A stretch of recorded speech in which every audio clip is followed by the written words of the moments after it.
why it's really important to have a plan and understand what your goals are. In fact, my camel out there is suffering right now with a broken back. So I actually found Pepe when it was only a couple of hours old, and I'm like, oh, this is a funny meme. Oh my god. Yo! Who is this Degen? The old man is swing trading over years at a time. And it's like, that's where the real money is made. The answer is a permanent loss. With single-sided staking, you don't have to worry about impermanent loss. If you're aware, if you're disciplined, you can hone that into further financial growth. Financial freedom, to where you can actually live life and not have to be constantly living paycheck to paycheck. I mean, that's the ultimate goal, more or less, right?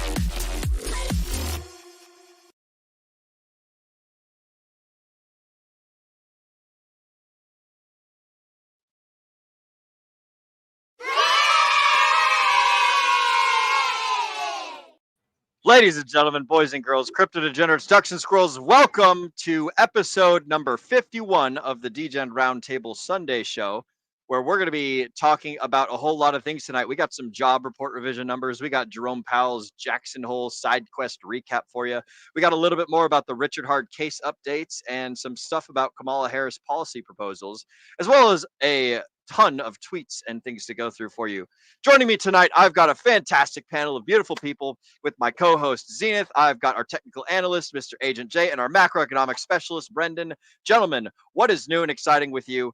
And go ahead and give yourselves a brief introduction for the folks at home who have never seen you before, whether you guys are catching us live on the replay or, I don't know, throughout time or space some way, somehow. Starting off with Zenith. What's up, bro?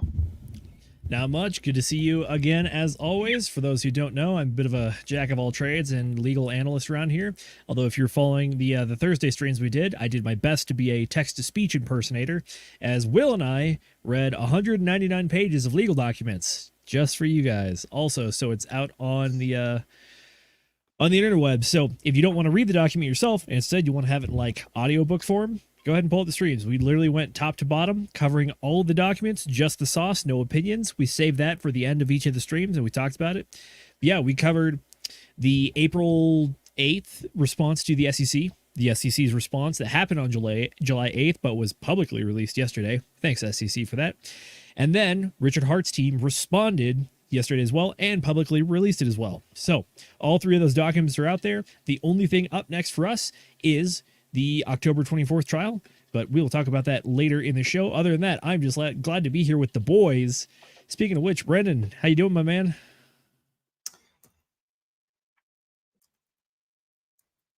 Brendan. Hey, hello. Can you hear me? Hey. Yeah, we can hear you now. What's doing excited with you, bro? Muting myself here. Well, a brief introduction for the folks at home who don't know you. I'm Brendan. Everybody knows me. Some people call me Bean, one of my nicknames. You can find me on @anonymous_Bean on X. I have been working on a new presentation for the introduction to cryptocurrencies and blockchain technology. I will talk a little bit more about it at the end of the show, but I was asked to give a keynote talk tomorrow night at a local professionals meeting. And yeah. I'm looking forward to that. So it's super high level. Not down into the weeds at all, but honestly, it's kind of good just to get back to the basics. When you're kind of so deep into cryptocurrency for so long that that's nice to work on using language that's easier for newbies to understand. And so for me, it's been a good learning process for that standpoint. And giving the presentation tomorrow is going to be, I'm going to do my best to keep it as easy to understand for people that don't even know what a blockchain or cryptocurrency is. So I'm looking forward to that. And then at some point we might record that and load it up to our channel so that anyone that's new to crypto can come and learn. So I think it'll be good. Might tweak it a little bit after I give it. I'm sure I'll have some issues, but I'm excited that I'm continuing to get asked to speak about this topic because obviously I'm passionate about crypto and I want to bring more people into the market.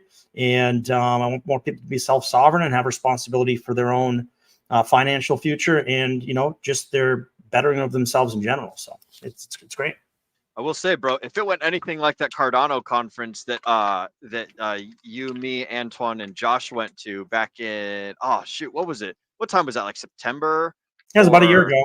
Yeah, about a year ago. Man, that Cardano conference, you gave an excellent speech over there. So if it's anything like that, just dumb down for the more professional crypto uninformed or something, then I look forward to hearing it, broski. And that's sad that I can't be there.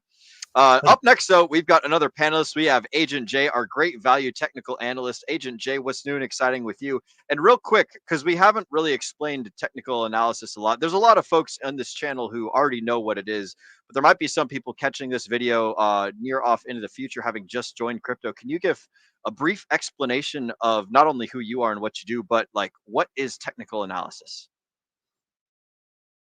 Also, you're still muted, just so you know. I got you, dog. Thank you, sir. Well, as you said, I am the resident great value technical analyst for the Degen Roundtable. You could find me at all of your local Walmarts at a very affordable price. Technical analyst, technical analysis, to put it very simply, it's a mathematical graphical representation of people's emotions that you can see on the chart.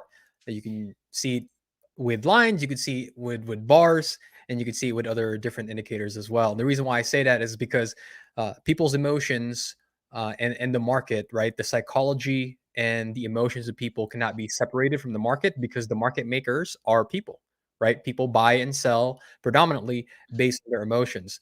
Most of us here try to avoid making financial decisions when we invest based on our emotions, but unfortunately, everybody else in the middle of the bell curve makes investment decisions based on their emotions. And so, what we try to do here at the Degen Roundtable is to try and interpret and predict with a reasonable degree of accuracy and precision where the market might want to go based on what we see on the charts, right? And we combine that with on-chain data and fundamental analysis to give us a little bit of an edge from those people who just make financial decisions based on emotion. So that's the TLDR on TA in a nutshell. As far as what's new and exciting with me, well, I'm back from Oregon. I've been playing catch up in terms of my business over the past few weeks, and I'm just very, very glad to be back on our flagship Sunday show, because it's always a fun time with you guys. And to be quite honest, after the shenanigans that have happened over the past few weeks, I think fingers crossed that the worst is behind us, and it seems like August has the potential to actually close green on the monthly and give us some really good positive momentum heading into Q4 of this year. Because people are down and they're beat down pretty badly, and it seems like a lot of our colleagues have capitulated, but we're still here hanging strong and going strong. So with any luck, we get more positive momentum heading into September and Q4. So excellent. I like it. Positivity and optimism in the near future. And speaking of positivity and optimism, it's time for some positivity from our wonderful, wonderful audience. This is the part of the show where we do chat shout outs. So, Mrs. Producer, if you'd be so kind as to go ahead and pull up some of the chats from the folks at home. We've got our very first chat of the day. Mr. Kenturian54X saying, "What's up, Degens? What's up to you, good sir? Glad to see you." As always, the first one in the chats today. He rolled in at so let's see, over here in Texas, he was commenting at 12:43, so that's just a little bit after noon. And if we go live at 7, he was damn near about 6 hours early on commenting on the show. So shout out to you, Kenturian. Good to see you, broski. Excited for you to be here. Next up, we've got Billy Mays. Hi, Billy Mays here with an easy way to show your support and stay connected. Just smash that like button. You're absolutely right, Billy Mays. Welcome to the channel. Good to see you, homie. I'm hoping you're selling plenty of OxyClean up there in the keeping those clouds nice and pearly white up behind those pearly white gates. And I hope you're doing great, buddy. Next up, we got our very own Niles Jenkins saying Brendan brought extra salt today. Brought, yes, not bought. Maybe he bought some salt too, but he brought it as well. Excellent, and glad to see it. I'm sure we're gonna get it's gonna be a little bit spicy today. We're gonna get some of that sprinkling going on. Next up, we got Hex Glenn. Happy Sunday, everyone. Happy Sunday to you too, good sir. Glad to see you. Great to have your support. Always a pleasure to have you on stream with us listening. And then finally, we've got our very own Chad Donnerschwanz. Hello, fellow based crypto bros. Hello to you too, good sir. Nothing but based crypto bros in this house tonight. So, gentlemen, we've got a couple things to talk about. We can start off with the job reports. We could do Jerome Powell's Jackson Hole. We could talk about Richard Hart or Kamala Harris. What do you guys think is going to be what do you guys think it's a good way to start this show off today? TA? I mean, we have a pretty crazy week, a lot of ups and downs. We haven't seen Jay in a while, so personally, I'd love to see some TA. I'd like to see some TA as well. Agent Jay, if you would be so kind as to pull up some fantastic technical analysis for the folks at home who may have never seen it before. This is what charts look like. Green candles going up means price goes up. Red candles going down means price goes down. And that's basically all the TA you need to know. Take it away, Jay. Okay. Make sure that I'm not on mute. I am not on mute this time. You're not on mute. We can hear you. So, as always, we like to give the gang a very top-down, 10,000-foot view from up in the air when it comes to TA, right? Because people have a habit of zoning in too much on smaller time frames, and they get lost in the details of the 4-minute or the 5-minute and the 10-minute and the 30-minute charts. So what we have here is the monthly chart for Bitcoin. Like I mentioned a bit earlier in the screen, in the stream, August has the potential to close green, right? We opened this month at 64,612, and just about an hour or so ago, we actually cracked $65,000 for Bitcoin. We have about a week or so left within this month of August, and so if we can manage to close this month green, then it's going to give us some really solid momentum heading into the last month of Q3, which is September. Right, and we don't have that much to gain. We don't have a lot of room that we need to make up. We are currently at 64,400, so that monthly open is right there for the taking. So if the bears can somehow manage to keep this momentum going over the next week, then we have some really good momentum heading into September of Q3. So let's go ahead here and switch over to the daily chart.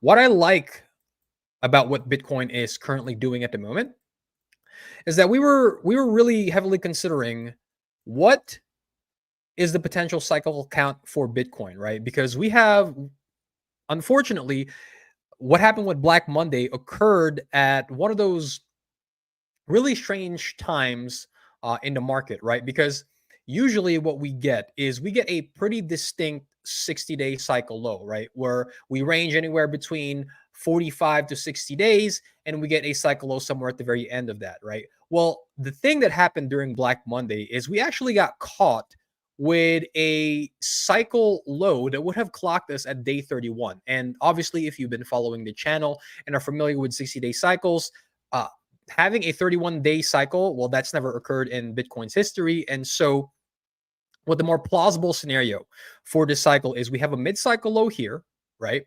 And that was Black Monday at a low of 49,577.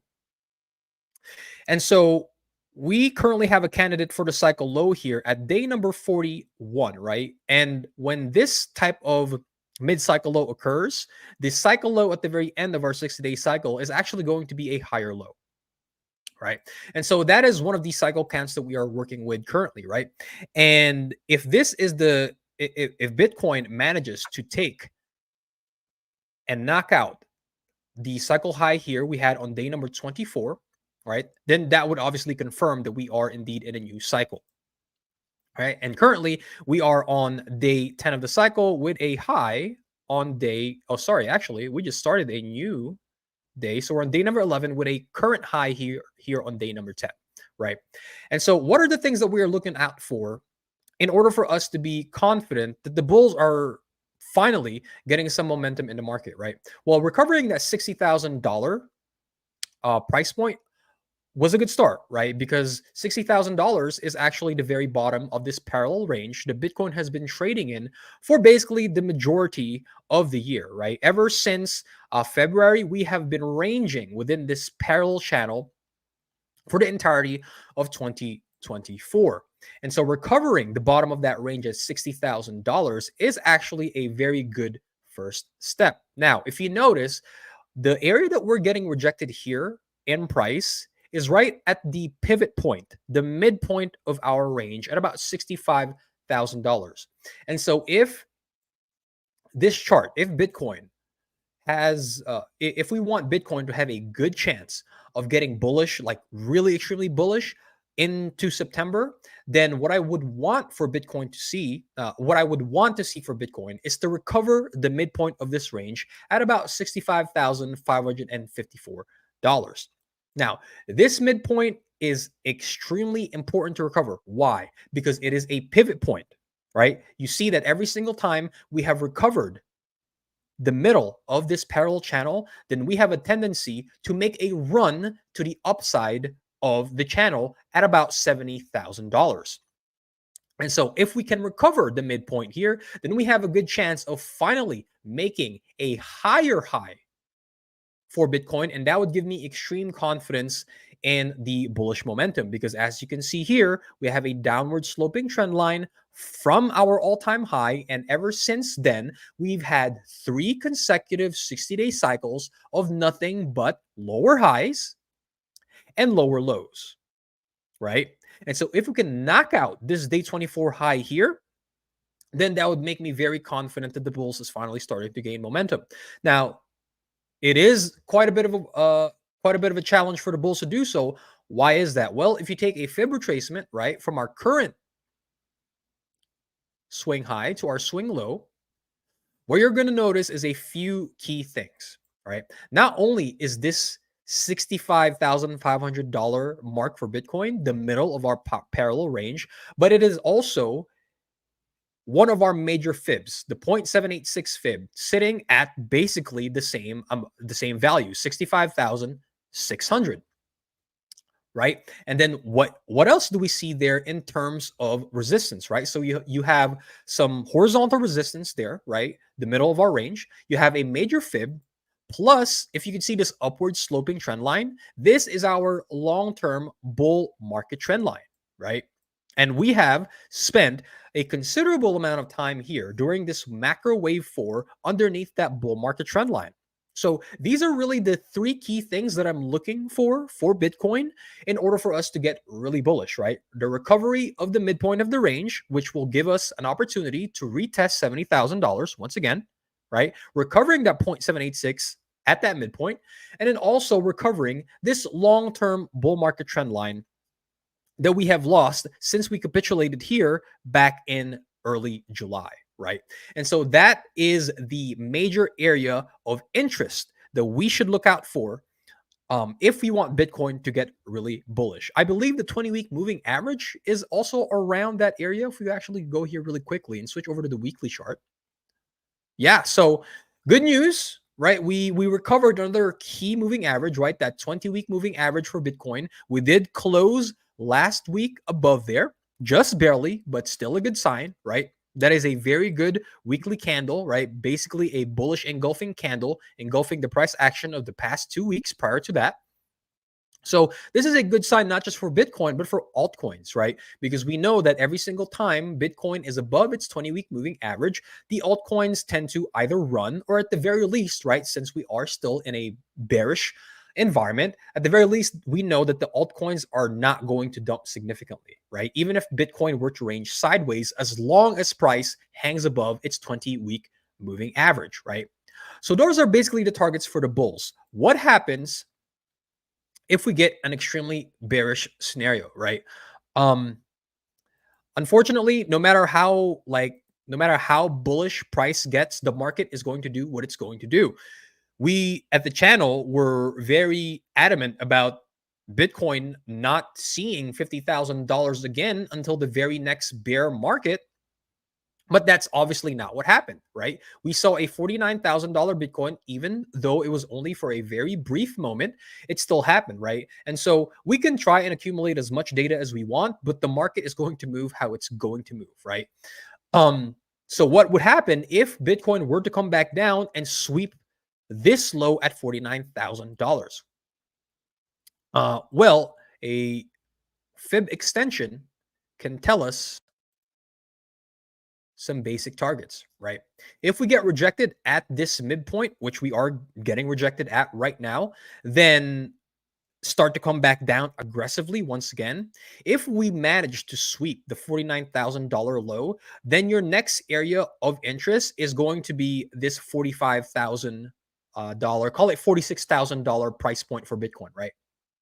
Because that would be the 1-for-1 extension of this move here, taken from our swing high to the swing low, back up to our swing high, right?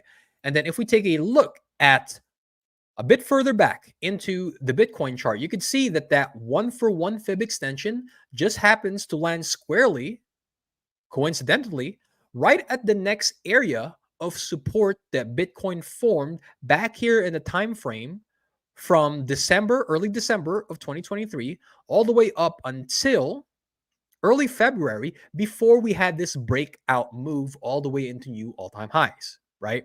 And so if we were to sweep $49,000, then the next area for the bears and for people who want the dollar cost average at lower prices, the area that you're going to find a lot of support in is this $46,000 area for Bitcoin, right?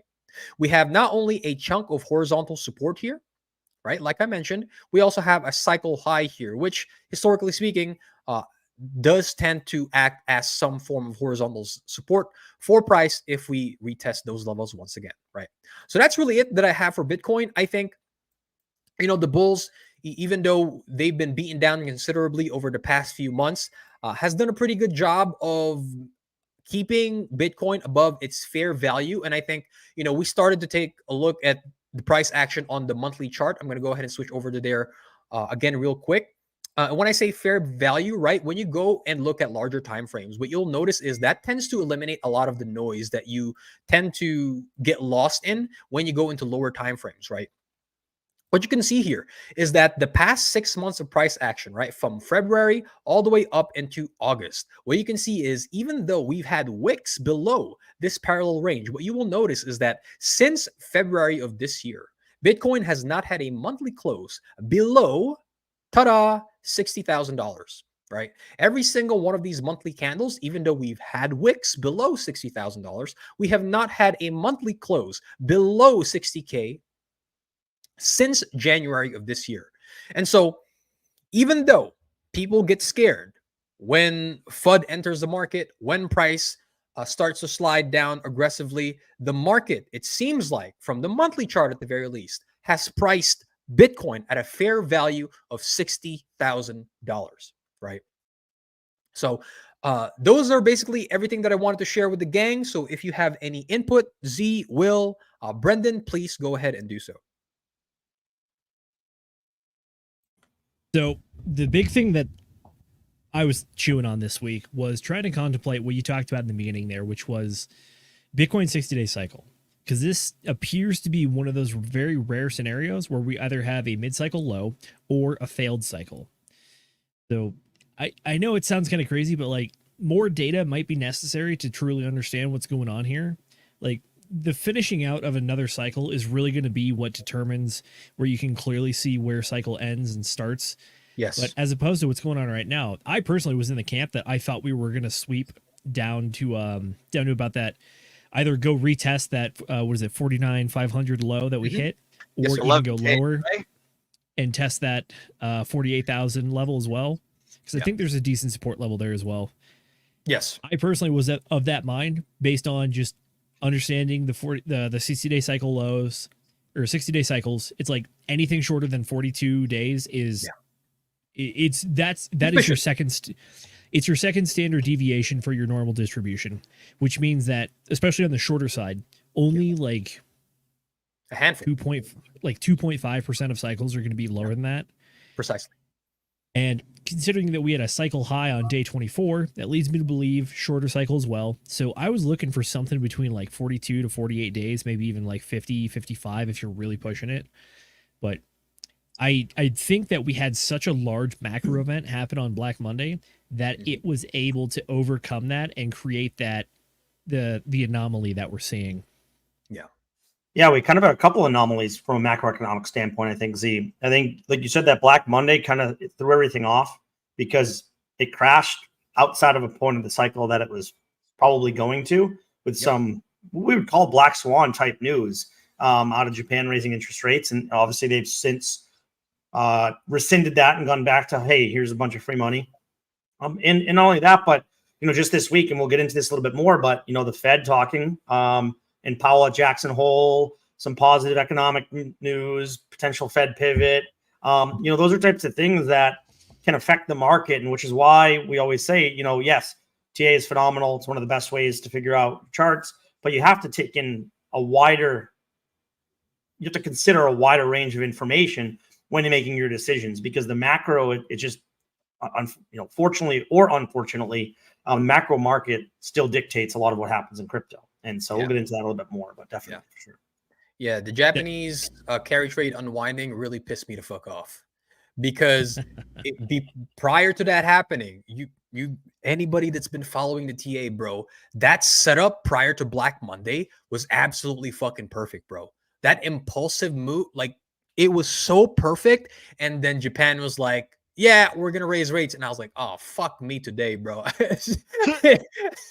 It really pissed me the fuck off, because that was one of the most perfect setups for Bitcoin to start, like, to challenge all-time highs and beyond, right? So that was kind of annoying, but again, you have to roll with the punches, right? No matter how good you think your TA is, it's not that good. So I was thinking other coins have reacted slightly differently than what we've seen with Bitcoin recently, because Bitcoin did have that one like massive green candle that we looked at recently. That was the invalidation of the 49 sweep theory. So when I saw that, I was like, okay, cool, the market's going to recover. I saw there was a decent amount of altcoins that like performed pretty well. I think it was Fetch AI had a probably like 30% bump. I want to say that Phantom also had like a 30% bump, maybe even also pretty much like a 2x off of the bottom that we hit when we hit 49.5 on Bitcoin.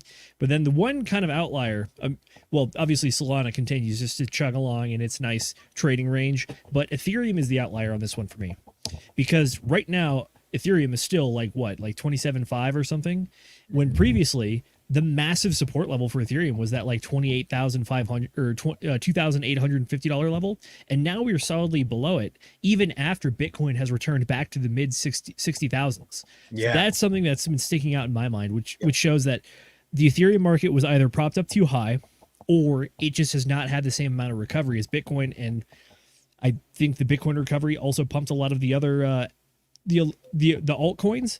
It's by no stretch of the imagination an altcoin season per se, but the altcoins have bled very, very heavily.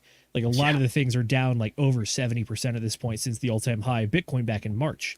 So now we're seeing an actual move to the upside, even though Bitcoin is still not like above that 65K mark and starting to challenge all-time highs again.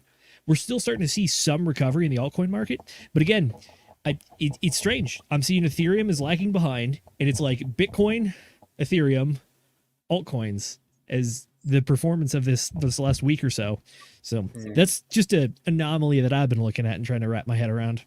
Yeah, I think, as long as Bitcoin manages to stay above its 20-week moving average, then I think the altcoins and Ethereum have a decent chance of holding the line basically, and not dumping too much lower, unless something crazy happens. Like, for example, I'm sure we might go over this a little bit in detail later on, but what happened with Telegram dumping about 10% or so on the news that Durov was arrested in France, right? So unless something like that happens, then I think the rest of the altcoin market is going to stay relatively healthy, all things considered. But yeah, I'm full in agreement with you, Z. I think the move that we had up to $65,000 makes it much less likely that we're going to sweep the $49,000 low for Bitcoin.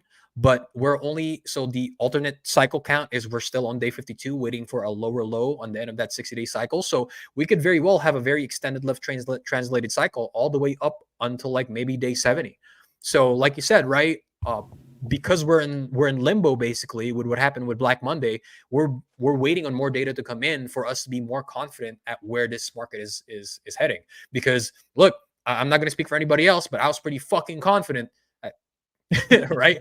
I can admit where I was wrong, but I was pretty fucking confident that we weren't going to retest $50,000 again, and we did, right? So yeah. To double tap my point and just finish it off, I think at a broader point, trying to recognize patterns here, it seems that Bitcoin is having an extremely good cycle. it looks like it's outperforming because it is, frankly. And then we look at Ethereum. I think Ethereum's underperforming this cycle, or at least it could be arguably performing normally, but it's just getting outshone by so many other things. And one of those things being the potential next number 3 blue chip, which is Solana. And I think Solana performing as well as it has is making Ethereum look kind of, I'm not going to say foolish per se, but Ethereum is definitely falling behind those. And it feels like Ethereum's falling behind Bitcoin, which people hadn't, I personally had not predicted that for this cycle. I thought that this cycle, like Bitcoin was going to start to really see those diminishing returns. Ethereum was going to be a bit better than that, but still very stable. And then after that, we're going to see those people fighting for that number 3 and number 4 spot in the blue chip category. And I think Solana solidified that. But it's just kind of this weird thing where it's like Bitcoin's outperformed, Ethereum's underperformed, Solana has outperformed, and a lot of other coins are honestly outperforming as well. So at this point, the only person lagging is Ethereum. Not just in like the last like 2-3 weeks, but like the entire cycle. Yeah. You top that off with like Vitalik selling. Oh crap! I don't remember how much. Not how much Vitalik, the Ethereum the foundation. The Yeah, foundation. I should not have said Vitalik. It was the foundation that sold a crap ton. I don't know the $100 exact million. numbers. Yeah. It's no small chunk. It's no small chunk of change, and the foundation is known for creating the top when they do sell. So they've That's done true. it both last cycles. So this will be Will, interesting. you were correct to correct yourself there, but at the same time, the sentiment that you just showed there, though, I think a lot of people have as well, which is that in our minds, we see the actions of Vitalik and the foundation are pretty much in lockstep usually. It's just that Vitalik is kind of like the spokesfigure for it, and then the Ethereum is able to operate independently theoretically, but at the same time, they're pretty much usually in alignment. So you're not wrong there when you think about Ethereum and the foundation and Vitalik, they're always kind of like that one entity, so to speak, even though they do and are able to make different moves. Yeah, I want to add one thing though that's kind of unique to Ethereum compared to these other ones that have already ran, is that the institutions were expecting an ETF to launch for Ethereum, which means that certain people that may have a lot of money want to keep price down to be able to accumulate at lower prices. And look, we've had more outflows and inflows from the ETF, so you could certainly make an argument that this isn't the case. But I think that we will start to see more inflows into the Ethereum ETF. We're going to start to see more ETFs come out around the world for Ethereum.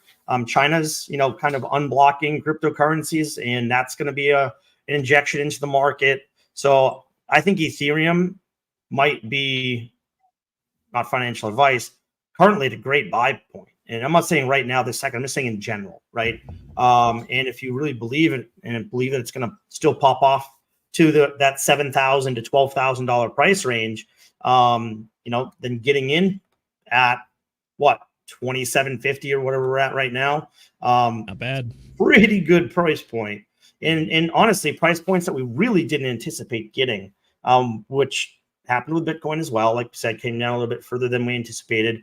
But it's been sort of sticking around there. Man, Ethereum hits 3K again, and we could see it take off. It just needs a little momentum. All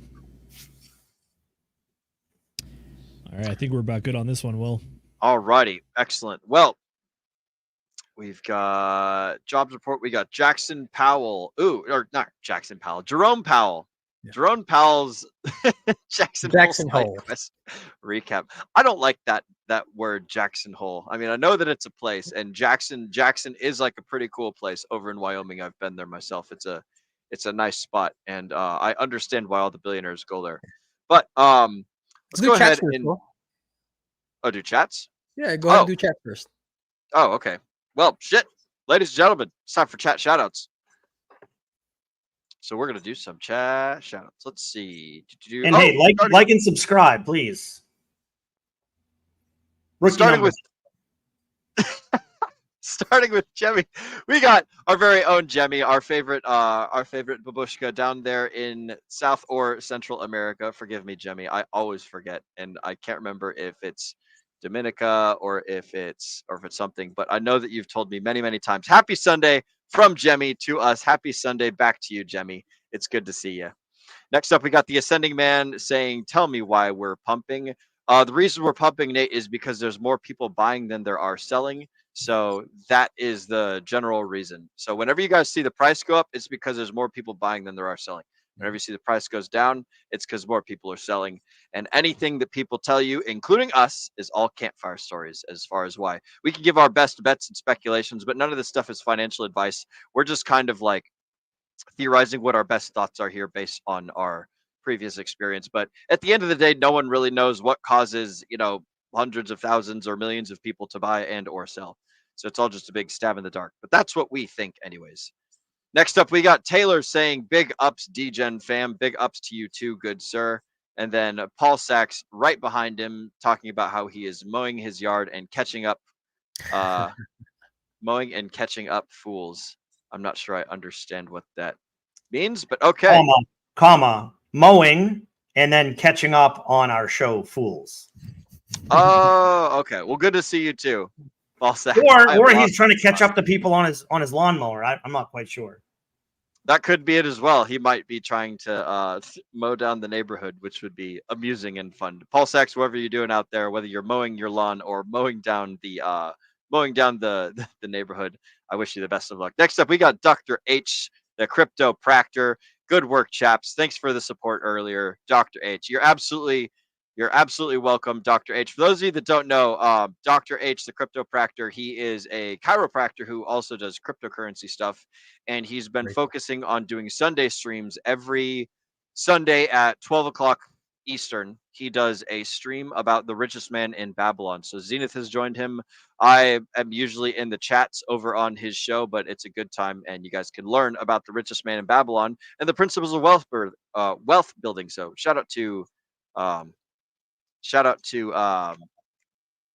Dr. H. There we are. Man, I'm just like mind blanking today. All right, and that covers it for chats. So that's super cool. He's a chiropractor that does crypto.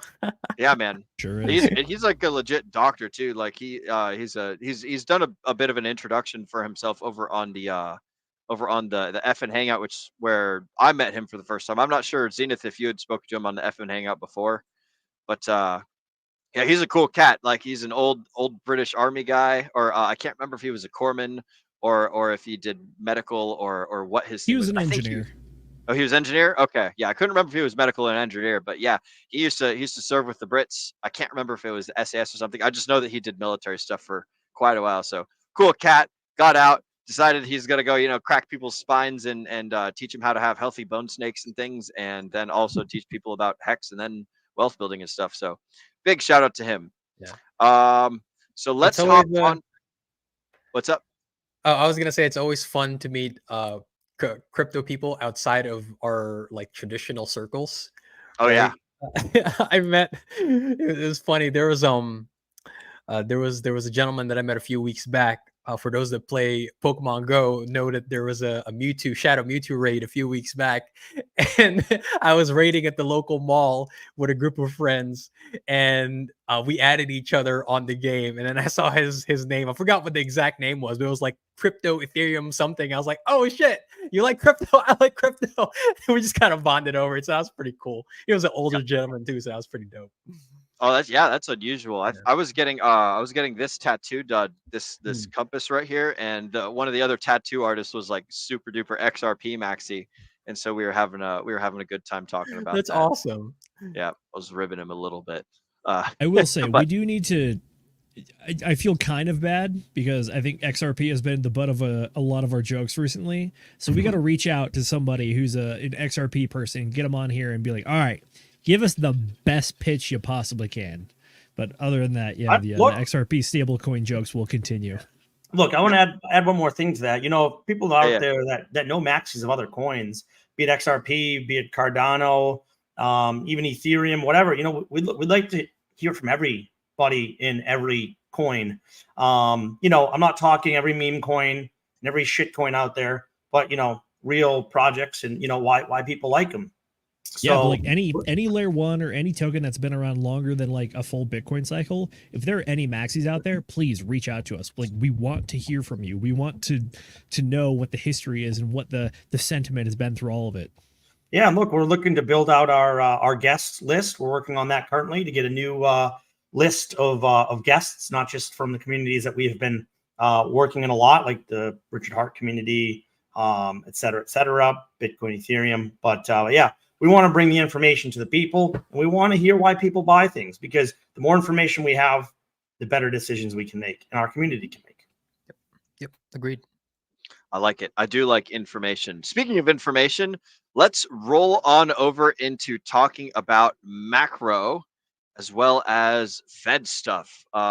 Brendan, is there a specific article that you wanted to cover first here? Something with the Jackson Hole meeting thing, or Jerome Powell being dovish, something along those lines? Yeah, I think Z. What do you think? We should go jobs report first, then lead into Jerome, because I think jobs come first, and that paves the way for Jerome's speech.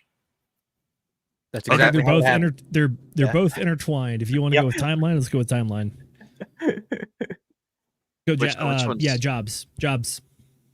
Okay, Not one Steve. alpha or one bravo? I need to know which article to pull up. Either one's fine, brother. Okay, Yeah. I'm going to pull up one alpha because I already have that. U.S. jobs. All righty, Mrs. Producer, I'm about to share screen here. It literally happened in Let's that order. see. We got the jobs reports revision, and then Jackson Hole was on Friday. And it would be foolish not to think that the jobs report revision did not impact Jerome Powell's decision to say what he said on Friday at Jackson Hole. So, Yeah, and just keep in mind, we had, as Will pulls this up, we had the job revision, but remember, that's not the final numbers. That's a revision of their estimates.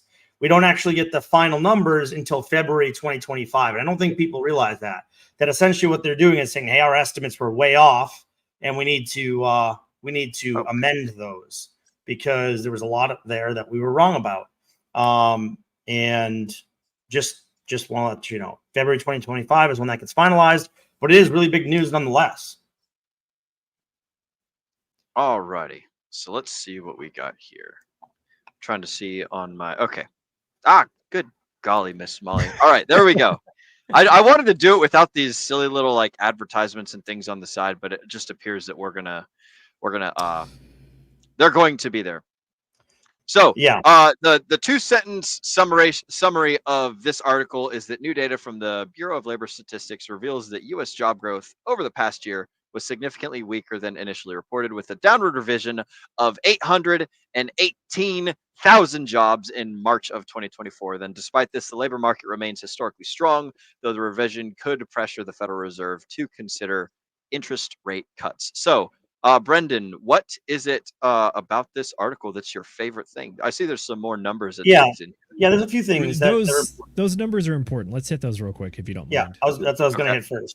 So first is originally they had estimated that there were 242,000 jobs created each month. That was what was initially reported. So currently they've dropped that down by 68,000 a month. So they have a new number of 174,000 jobs created a month that ended in March, right? So this is numbers up until March 2024. That is significant. It's significant because we've seen a little bit of an uptick in unemployment. We've seen a downtick in what they're telling us inflation numbers are. And those are two of the things that the Fed really pays attention to when it comes to either raising rates or cutting rates. So they want to see a weaker job market and they want to see less inflation. They are starting to see both of those things. And this downward revision of the number of jobs created shows a fair amount weaker job market than was initially anticipated, and that they've been feeding to us for the last 6 months. So we always say, take numbers with a grain of salt because they can be doctored by whoever's feeding you the numbers. It's the same thing with inflation. If you change how inflation is calculated 3 times in an 18-month period, it's going to look a lot better than what you're actually seeing out there in the real world. So keep things with a grain of salt. We've been saying this for a while. The job market, however, nonetheless, is weaker than we had originally anticipated. Now you can decide for yourselves if the numbers that they're giving us are true or not. But nonetheless, they're admitting that the job market is weaker, and therefore, my guess and we'll talk about this in a second, is that Powell's speech would indicate weaker job market, better inflation rates or lower inflation rates. So potential flip of the Fed from holding rates to maybe starting to cut rates. Z, what do you want to add? The thing that I just wanted to point out is that the fourth and fifth paragraph of the article. So we have, quote, the preliminary data marks the lowest downward revision since 2009 and shows that the labor market wasn't quite as red hot as initially thought. However, job growth was still historically strong. When spread through the prior year, the average monthly job gain from April 2023 through March 2024 was 173,000 versus nearly 242,000, an analysis of the Bureau and Labor Statistic data shows. So the point that I wanted to point out here is that this is the largest revision that we've had in almost like 15 years effectively. And then the last time that the event they're talking about here, if you remember correctly, 2009, this is kind of like the worst part of the 2008-2009 home market crash that led into recession around that time. So I'm not calling it a recession now. I'm just saying that the last time they had to revise the numbers this bad was when there was an actual economic downturn. I'm not saying one-to-one has to be comparable here, but at the same time, people have been flirting with the idea of like, are we in a recession? Are we not in a recession? Is it a quote-unquote soft landing? Or is all this just transitory? This stuff has been up in the air, so it doesn't surprise me that these numbers we're seeing now reflect a time that's kind of similar, but a lot more confirmed now that we're looking at it in the past. So that's the point that I'm making, which is that the jobs are not as much as they thought they were, and the unemployment rate has matched just as such. We've been going up pretty much since January. So unemployment rate was about 3.5, 3.6% at the beginning of the year. We're up at about 4.3% right now. And I'm really curious about really curious about the next unemployment data. With the revision of these jobs, I'm curious if they are going to, if we're going to see a little bit more of an uptick. But because we'd already seen a bit more of an uptick than anticipated in unemployment, and I think we could continue to see that over the next couple of numbers get printed, even if they start to cut rates in September. So, shall see. That's true. Well, the good news is you only have to wait 2 weeks for that data, because the next unemployment release is going to be September 6th, which is the first Friday of September. So we're on the last week of August now. So we're that week's huge. About like 12 days away. Yeah, it's a huge week because you have the job unemployment data, and then 5 or 6 days later you have the CPI report. That's going to give you a really big indication of what Jerome Powell's final decision would be. My guess is he'll start to cut rates, but not like he's going to be cutting rates super aggressively, because he still thinks that the economy is strong. Therefore, I don't think he's going to think that he needs to cut super fast. Any fast cut of the rates point to a weaker economy, which would shock markets. We'd see more of a downturn if that were to happen. Correct. And that also keeps spiraling and building on itself. So the week of the 6th, we get the unemployment numbers. The next week, we get the inflation data. The week after that, that's the Federal Reserve meeting week. So it's all building up. Excellent.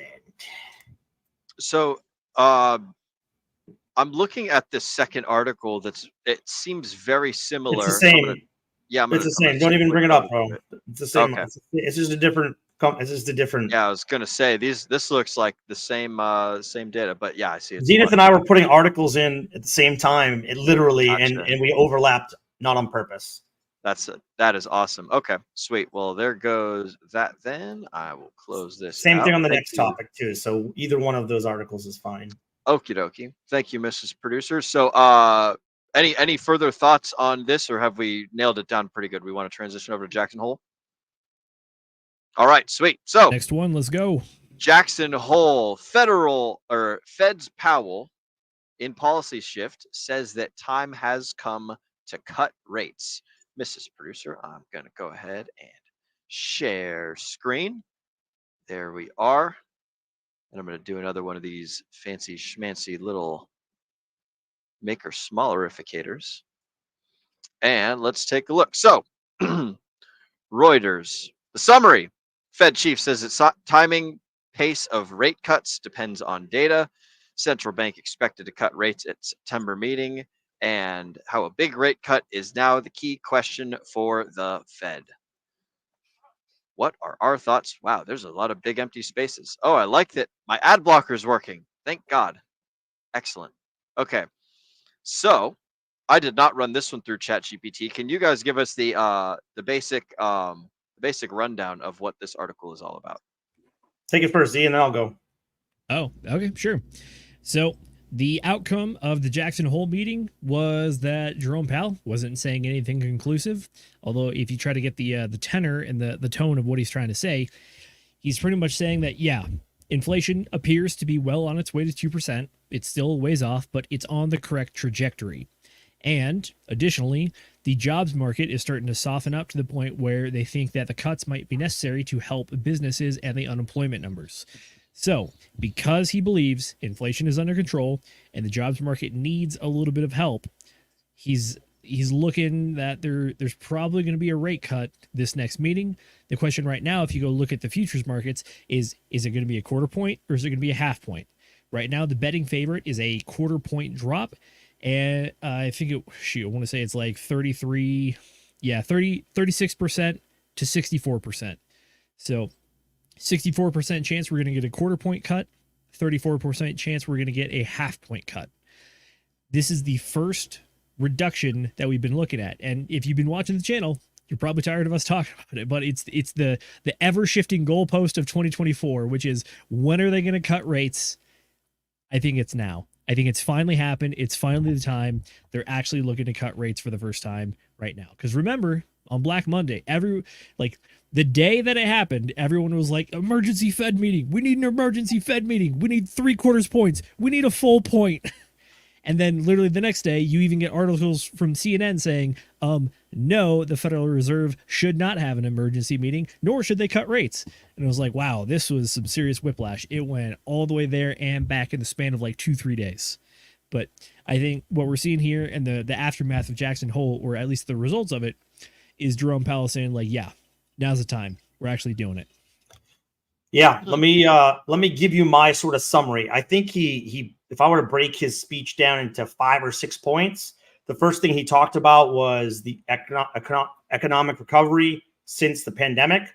And this is one of the first times that I've heard Powell feel like he was patting himself on the back a little bit, or using data to say that he was right when maybe he probably wasn't really right. Because the first thing he talked about was transitory inflation again. And he's like, look, it's still transitory. It just took 3 years instead of 6 months like I originally anticipated. Pretty much he was saying that. So first of all, economic recovery. Second of all, he talked about sort of, the monetary policy and what the Fed's been doing as they try to approach the 2% target of inflation. Talked about the labor market softening as unemployment rates go up. He did mention that normally for them to start cutting rates, unemployment needs to be higher than this historically. But he thinks because there was some of that transitory inflation, I will call it money printing by the government, because money printing by the government makes the economy look stronger, right? And when you're getting trillions of dollars, I'm not saying this is right or wrong. I'm just saying factually, if you give trillions of dollars away to 2 different war fronts, those people that you're giving the money away to have to spend that money on, generally speaking, United States infrastructure. So weapons from the United States, contractors from the United States, et cetera, et cetera. So that money comes right back into the United States economy. So it makes the economy look better than it is. So he says it's transitory inflation. I say they never really stopped printing money. We're talking about them starting to print money, but they never stopped.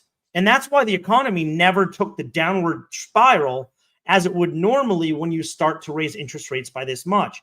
And so I'm very curious to see what happens over the next 6 months to a year from an economic standpoint, because they have a little bit been propping this up inorganically, in my opinion. So then he talked about policy adjustments. As you mentioned, he kind of hinted that he is now dovish and it's probably time to start looking at a turn in policy. So rather than raise or keep rates steady, probably time to start cutting rates. What that will look like will be dependent on that data that comes out. He then talked about inflation's huge rise, fall, and again, just without the significant rise in unemployment, and then anchored expectations, right? maybe we won't get to 2%. Maybe that's not exactly what we can expect for this year. So look, as Zenith said, they moved the goalpost a little bit. Not everything that people are telling you is true. Again, if you're printing money, you're printing money. And as our deficit continues to rise, looks like we're only going to start printing money more. So I don't know what that means for the economy. But again, don't take everything that you were told, especially from me or anyone else, at face value. Do your own research and figure out what you think is right and true. Jenny, I have a question for you, Brendan, regarding you had mentioned hawkish and dovish earlier, and I've heard you say those things a bit. Is that similar to like bullish and bearish, respectively? Yeah. Like hawkish meaning they're going to raise the interest rates, and dovish meaning they're going to decrease them. Yep, hawkish means that they need to be stronger and raising interest rates to combat inflation, or tighten monetary policy. Gotcha. And being dovish means that it's probably time to start loosening monetary policy, i.e., biggest way you would do that would be by cutting rates. They always choose like easy animals. They never say like giraffes and hippopotamuses or something silly like that. I don't mean to throw the conversation off of Hilter Skelter here, but I wanted to double check on that because I wasn't quite sure. I do have the latest projections of the FOMC meetings. So they didn't put out their projections during the last meeting, but on the June 12th meeting, they did. As it stands right now, they have their inflation and core inflation pretty much at the same rate. But according to their median projections, we're not going to hit 2.0% inflation until 2026, because they have 2024 is going to be 2.6 and 2.8. And then 2025, they're going to meet up at 2.3. And then after that, they're going to meet up at 2.0. So that is the current projection as of June. I'm curious to see what their updated results are going to be for this next one, because they have kind of been modifying these very, very slightly. It is a difference. It's not a huge difference, but it has been a small difference that they've updated this throughout 2024. So in particular, I'm excited to see this document when they put it out for the next result. Excellent.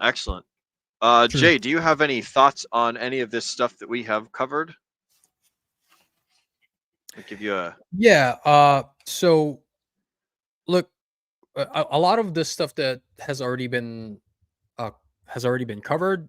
The only other thing that I would actually like to add is, when this data hit the market, right? Both the downwards revision for the jobs report and the meeting at Jackson Hole.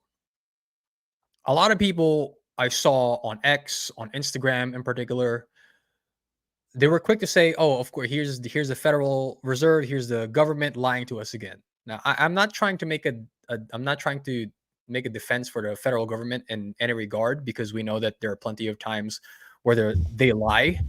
But I really want to caution people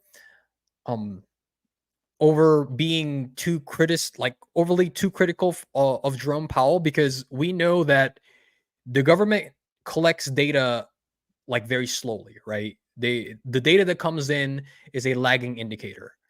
And when you have a sample size of 350,000 people to collect data from, it's just going to be the nature of your data collection, right? And so that's a lot. That's a way to say that Jerome Powell didn't lie to the American people about the State of the Union, right? What happened was, when monetary policy was being created by the Federal Reserve, realized that this was happening during a fast-moving environment, and the government is slow-moving, right? This was happening during COVID, and people had to act extremely fast. And so what the Fed did was like, "Hey, guys, we know that things are moving really fast. We need to collect data as soon as possible. So give us what you have right now. And then we will do a revision sometime later on in the year when you've had time to collect more accurate data, right? When you've had a lot more time to process X, Y, and Z, and then you submit that to us, right?" And so that's exactly what happened, right? The Fed created monetary policy based on the information that they were getting then. And the revisions to that data came in now. And so they didn't lie to us per se. They gave us what they had at the moment, right? And so in this case, I think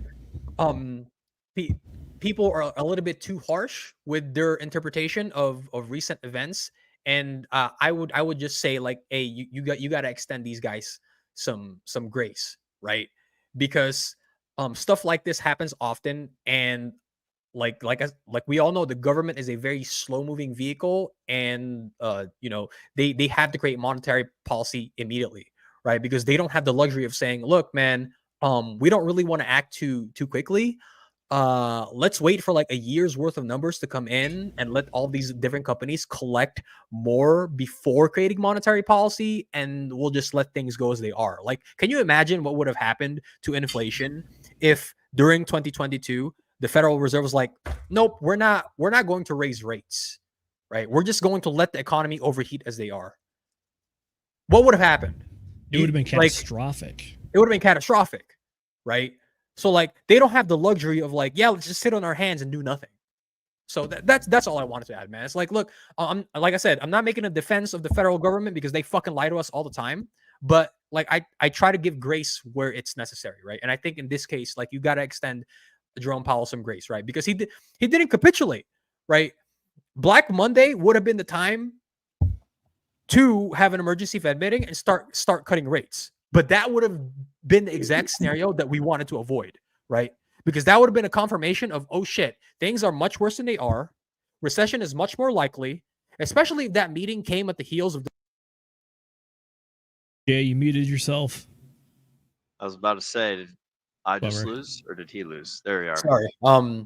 But yeah, like, that would have been catastrophic because that would have made the market panic, because the recession thesis would have become much more plausible if the Fed panicked, had an emergency meeting, cut rates suddenly before September. That would have fed into the narrative that, yes, we are much more likely to be heading into a recession, and that would have dumped the markets even more so, right? That's what I don't think people realize, right? So the fact that he held strong and waited for the jobs revision numbers to come in before making a statement at Jackson Hole, like, I think he did the right thing there, right?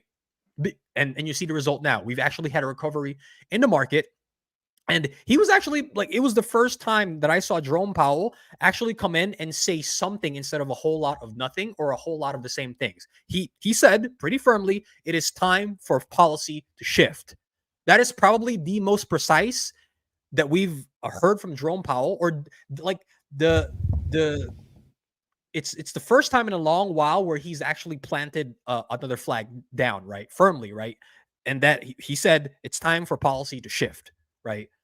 Whether that's shifting from a pause back up or from a pause back down is yet to be determined, right? But that's like the most obvious he's been for a long time. So true. I know personally, and I think a good chunk of us on the panel are very happy to and more than willing to dunk on federal government servants, especially when we think they're being disingenuous or very inept at their jobs. Jerome Powell, I think, is not one of them. And I'd argue that a lot of us on this panel tonight even are willing to say, like, yeah, out of everyone, I think Jerome Powell is one of the best people and most reliable people in the federal government right now. And this situation that happened showed just that, which is that instead of caving to political and financial pressure, he continued to hold steadfast and not make any crazy moves immediately. Yeah, sure, he went to Jackson Hole, and now they've decided to make this policy shift, which has been a long time in the waiting, but at the same time, the man did not cave to pressure, and he's been about as straight of a shooter as you can get in the current administration and the current day and age. So I'm more than happy to call out terrible heads of federal agencies like Gary Gensler and the Tettlebot guy over the ATF. But Jerome Powell is not one of them. And I might not be happy with the way that the economy is running right now, but at the same time, I feel pretty secure knowing that Jerome Powell is at the head of the Federal Reserve, and that I have had some disagreements with how they've done things, but at the same time, I think he's been the best head of my lifetime. So good on him. I mean, I'm not saying much, Ben Bernanke and some of these other terrible Fed heads, but I thought people liked Ben Bernanke, but I thought too that they I didn't. But I like Jerome. I think he's a straight shooter, and I like that. Yeah. Well, that's what, look, I like this about JP. We have early on when JP was talking about transitory inflation, we absolutely crucified him, and deservedly so. But since then, we've said that, he's come around, admitted kind of his mistake, and made pretty decent monetary policy with the data that he has. Yeah. Do I agree with everything he's done? Like Z and J said, no. But this was a big step in the right direction, because I can't remember another Fed that would chair that would have the balls to not have an emergency meeting and cut rates, or to not come out and make, no, don't worry, we're going to cut rates, or we're going to cut them, cut a point off. You know, like, he just like slow and steady. Yeah. Have you guys ever watched the movie Gattaca? Yes. So it's a phenomenal movie. If you haven't watched it, it is very poignant to today. It talks about the slippery slope of science in our and genetic engineering within our society. But anyway, there's this one person who is not genetically engineered. And his name is Jerome, and he runs the treadmill, and he has a perfectly normal heartbeat the entire time. And they always say, Jerome the metronome. And it's kind of the same with Jerome Powell. It kind of fits. Steady. Bro, I'm telling you, if he panicked Black Monday, that would have fucked the markets even worse, bro. I guarantee you, because he's the guy everybody's looking at. And if the guy at the top panics, what do you think the rest of the people are going to do? Right? All the dominoes were starting to fall fast and hard. If the guy at the top panicked, right? If we had like, he's basically the commander in chief when it comes to monetary policy. If that guy panicked, right, that would have sent markets into a fucking spiral. So I don't think people realize exactly how him holding frame actually probably saved us from a worst case scenario, you know? Agreed. Question for you guys, though. I think this event, the jobs revision, actually had a worse result for a certain group of people. How do you think the jobs revision is going to affect the Democrats' talking point in terms of a strong labor market heading into the election? Ooh. Bro, they don't care about their talking points. Their only talking point is don't elect Trump. Well, that's the only real talking point. Their talking point is lie, Jay. Just lie. Nobody will call you on it. And if they do, we'll just silence them and we just won't publicize it. No big deal. Thank God for X. Yes, exactly. Might have a Twitter. Hold on one second. Popping noises heard at Trump rally is just ridiculous. All right, guys. I'm sorry, Jay. Like Z's pulling up something related to the question, but while he's pulling that up, I would like to say that the Democrats have rode this. We've added more than 1 million jobs this past year, and that downwards revision basically wiped 80% of it. So that's pretty bad, bro. Sorry, guys, we fudged the numbers by 800,000. So in response to your question, Mrs. Producer, if you don't mind, I have a screen share for this. So it's a bit of a black pill take, which is that I think that none of it matters and the message is going to shift as it needs be. But if you follow the media narrative, especially with what's been going on with the Kamala Harris campaign, Mrs. Producer, if you don't mind.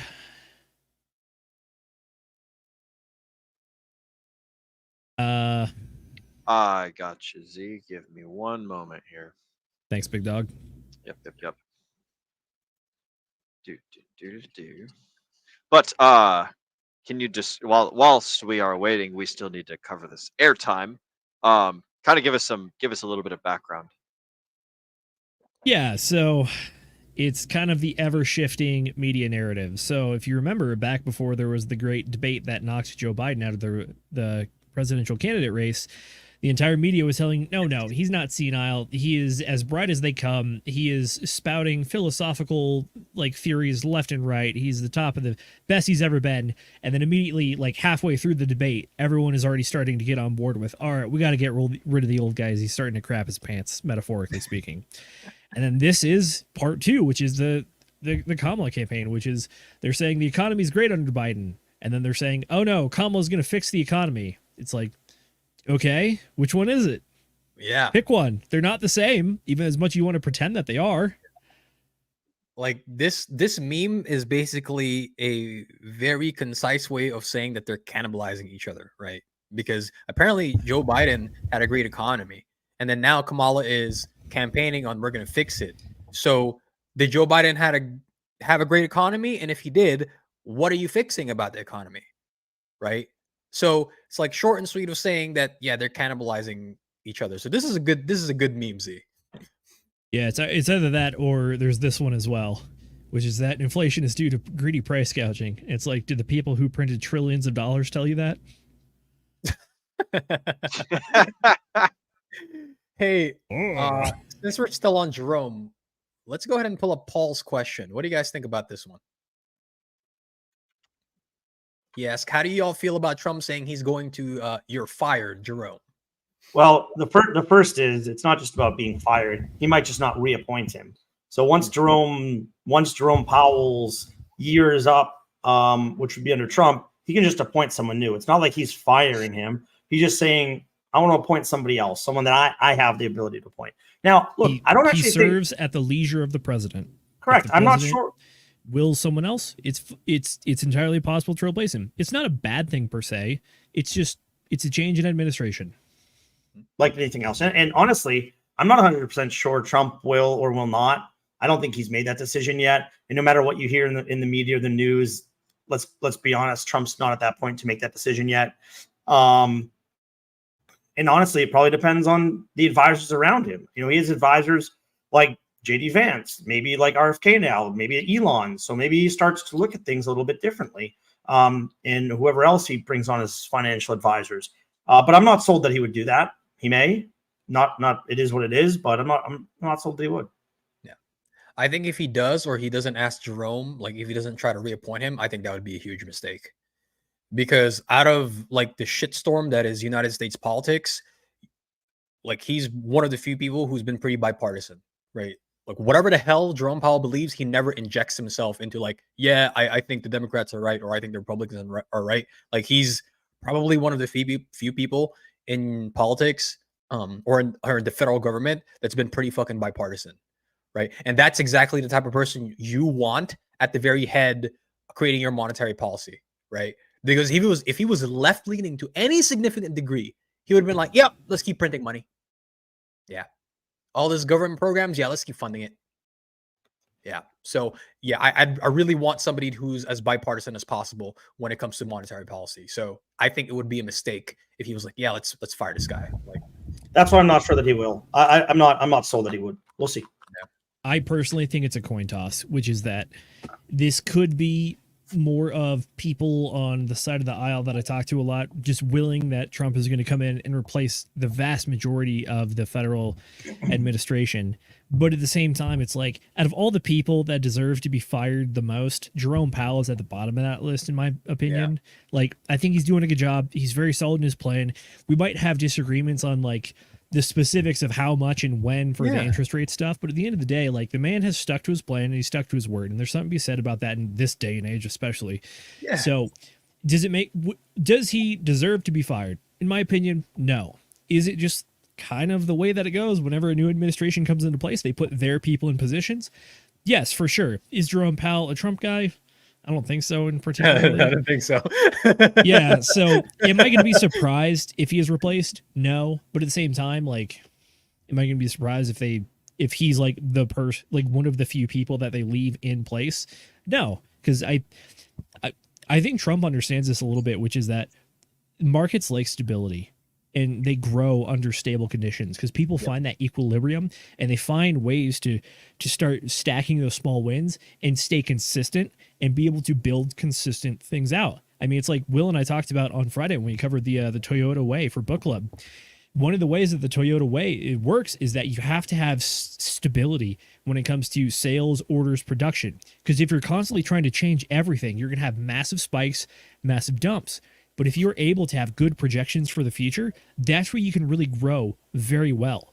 So I think stability is key. Leaving Jerome Powell in place, it might be a way to have some stability. Yep. And I want to add one more thing to that. Let's not forget that this is Jerome's second term, so it's not like Biden appointed him, right? So let's keep that in mind as well. He was, I believe, appointed... I forget. Anyway, I know 2018. That's when it was. So 2022 would be his next term up because they do get four-year terms. So he's not even up to be replaced, at least his term to be up until 2026. So I'm looking at the date now. Looks like May 12th, 2026 would be when his term would be up, I believe. So we got some time before that decision needs to be made. Was Janet Yellen the head before he was? Yes. Think so. Because Bernanke wasn't before Janet, was she? No, he was a while back. It was Janet Yellen. Janet Yellen was February of 2014 through February of 2018. After that, we had Jerome. Yep. So Jerome Powell. We had Jerome Powell currently, Janet Yellen, and then we had Ben Bernanke, and then Alan Greenspan was the one before him. Alan Greenspan was for a long time, and Ben Bernanke was also for a while as well.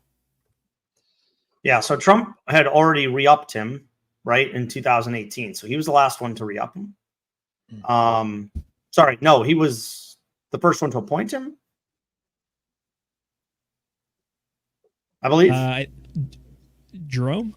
Yes. Donald Trump appointed Jerome in 2018, and then Joe Biden reconfirmed him as well. Right. So my point is, it wasn't Trump's decision to appoint him in the first place. That was all I was trying to get. Yeah. Anyway, I think we got to move to another topic. Let's talk about Richard Hart, ladies and gentlemen. So there's a lot of stuff that's been going on with Richard Hart and the Hex ecosystem. I got a whole bunch of tweets and a whole bunch of articles pulled up. I guess we can start off with this one right here. Mrs. Producer, if you would be so kind, I'm about to pull up a screen share here of Richard Hart. The SEC opposes Richard Hart's bid to dismiss the $1 billion securities lawsuit. So, Zenith, if I'm not mistaken, we had pulled this up on the F and Hangout, didn't we? Yes, we did. So this is an article from August 23rd, which is that Friday. Specifically, there were 2 documents released on that Friday. One was the SEC's response to Richard Hart's legal team's first motion to dismiss. And then after that, Richard Hart's legal team released their document, which is the response to that response, which is the most recent one. This article in particular really mainly focuses on the SEC's response and leaves out the secondary response after that. So there's some parts of this that are a little more favorable to the SEC that I think are immediately put to bed once you read the Richard Hart response to the response. But as far as the article goes, hey, this is Richard Hart's face on Cointelegraph, and it's one of the major publications in the space. And I think the article does a decent job at covering what's going on here. So they talk about how they're looking to toss out the $1 billion security suit through the motion to dismiss. The SEC is arguing against it. They get a little bit into a few of the arguments. There's 5 main arguments that they talk about. The first is jurisdiction. The second is securities fraud. The third is, oh gosh, I don't have it in front of me, but it's securities fraud. It's the actual securities issue itself, the First Amendment issue, and then also is it the impersonation? Not impersonation, the alter ego? No, yeah, they dropped that one completely, which that's one of our tweets that we're gonna cover later. Yeah, but that's we're gonna get on that. We're gonna get on that. Nate, go ahead. Zenith, you had something to finish saying. Yeah, sorry, I gotta pull up my notes here. I want to make sure I'm not talking out of my butt on this one. Okie dokie. So the first one, yes, we have jurisdiction. We have domestic transactions. So the court first has to establish it has jurisdiction over Richard Hart in this case. Second, it has to show that the transactions in question are domestic transactions. Third, after that, it's securities fraud, aka the fraud part, not the securities part. And then number 4 is the securities part of that, which is that are these even securities contracts? And then number 5 is the First Amendment violations, which is the code as speech publication issue. That's what I got. Okie dokie.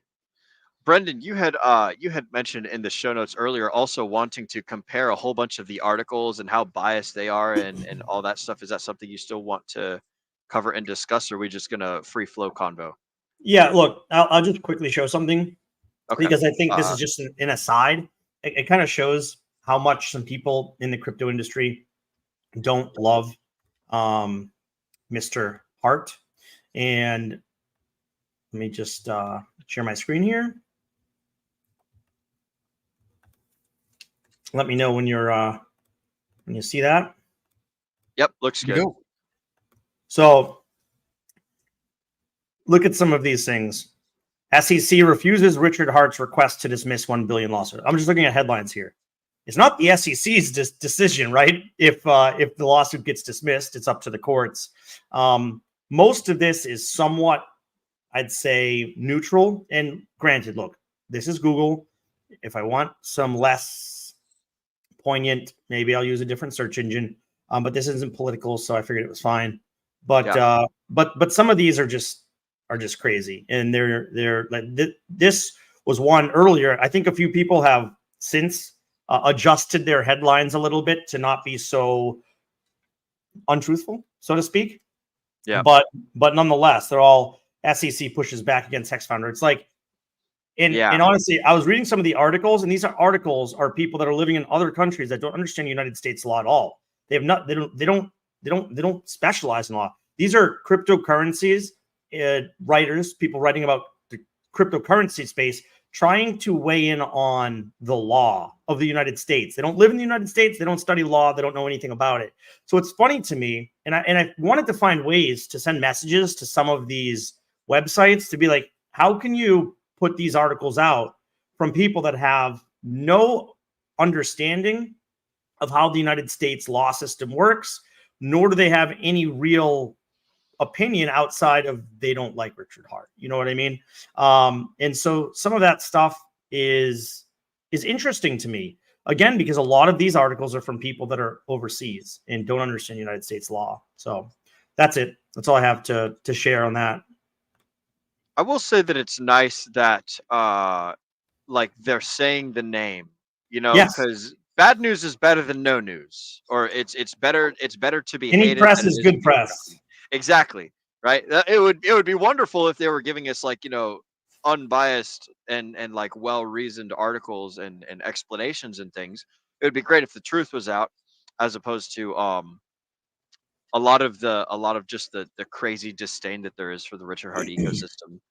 And a lot of it's understandable too, but like, I don't know. I'm still glad that they're saying the name and they're putting up the picture, and there's all the other silliness that's going on.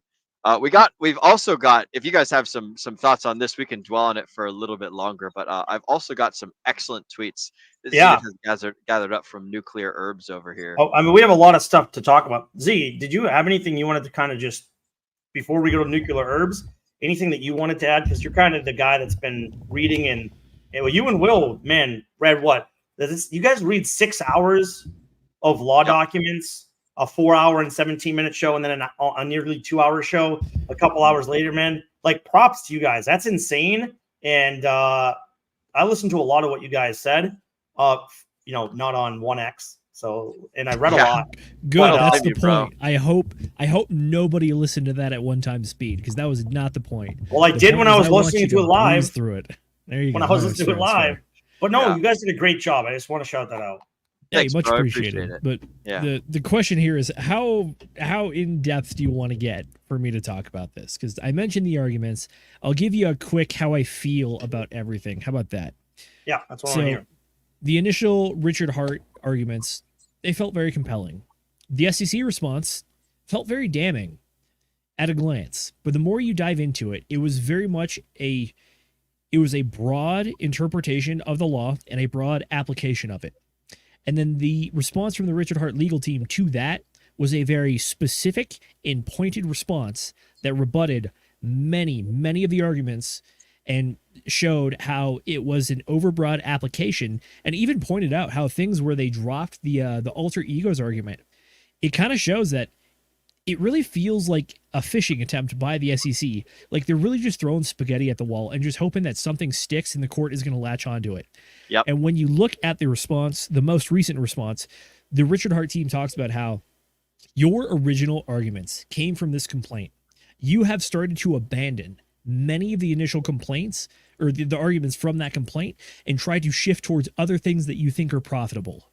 The issue at hand is the complaint from the people that have been harmed. You are now trying to instead just catch whatever you possibly can. And due to that, the entire motion should be dismissed because it's just disingenuous and not not proving the case that it originally purported to. So that's where I see on that one. I think that Richard Hart's legal team kind of has the upper hand right now when it comes to the arguments anyways. Unfortunately, the way that the process goes is that in the stage we are in right now, leeway is given to the prosecutors who are trying to pursue the crime and just present something to the court. Because right now, they're not trying to prove anything beyond preponderance of the evidence. Right now, what they're just trying to show is that there's a reasonable suspicion that a crime has been committed, therefore it should be looked at by the court.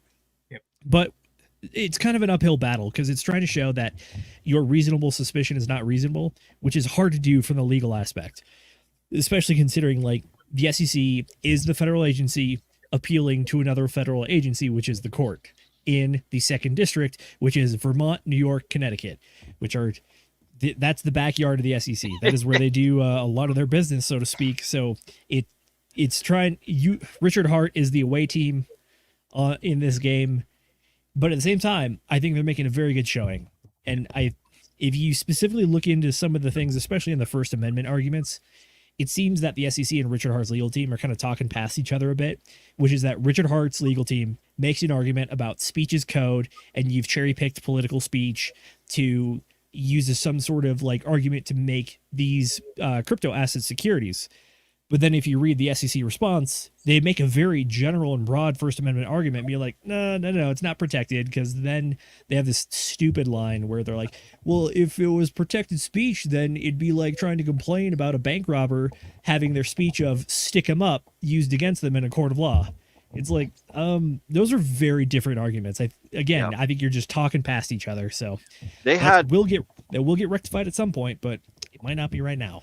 Some of their references in the SEC's response had to do with like 3D printing firearms plans, like being like verboten on the internet or something like that. And it was just like, this is such a strange comparison to be making, you know.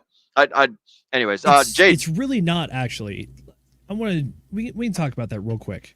Okay. So specifically, the 3D printed free speech argument was made in the last decade. What it was is I forget the guy's name, but he made this thing called Liberator. What it was a reference back to, I want to say, the Cold War era, where the United States airdropped these like single shot pistol plans to, was it East or West Germany that was occupied by the Russians? It was the Germans. It was East Germany. East Germany, thank you. The one that's close to Russia. Correct. The idea was that at the time they were trying to disseminate this information and the abilities for any civilian just to have a single shot weapon, which theoretically is kind of like that guerrilla warfare style of thinking, which is that it makes your enemy think that there is a gun behind every blade of grass and that danger is always lurking around the corner. The Liberator, the 3D printed version, is an entirely 3D printed single shot firearm that the ATF was very not happy about, and they tried to sue the maker of the designs who was distributing it online. But the argument was that the code itself is free speech. It is the same thing as an artistic drawing. This one just happens to have dimensions on it that allow you to build something in real life. Yep. And that has really started the conversation and the arguments about 3D printing and firearms and gun regulations in regards to that. There's a long history of Americans making firearms in their own garages. That is a time-honored tradition of Americans. They've been doing that for a long time. This is just the latest iteration of that. So that was one of the key cases that really opened up the idea that code is speech. Code is protected First Amendment speech because it's not eliciting illegal activity. It's not proposing violence. It's doing nothing of the sort. It's just proposing ideas. Therefore, blockchain technology is just another iteration of that, which is that you're able to publish information on a blockchain, and the blockchain itself houses information that is free speech. So to curtail that is to curtail the free speech of individuals who are trying to publish it on an area that can be perceived as the public square, aka the blockchain. Yep. There's some cool ways to make firearms and things, but we're not going to delve into that too far here on the Degen Roundtable. Rest in peace also to Shinzo Abe, who was killed with a very traditional homemade shotgun which they're super duper easy to create and things. But like, yeah, there's a lot of people out there that will do bad things with the same tools that a lot of people will do good things with. It's not the fire itself is not evil, it's not good. It is simply a tool with which you can either cook your food or you can burn down your neighbor's house. It is just a thing that exists. Agent Jay, I want to give you a moment here to say something before I toss it on over to Brendan, and then that's where we will go with this.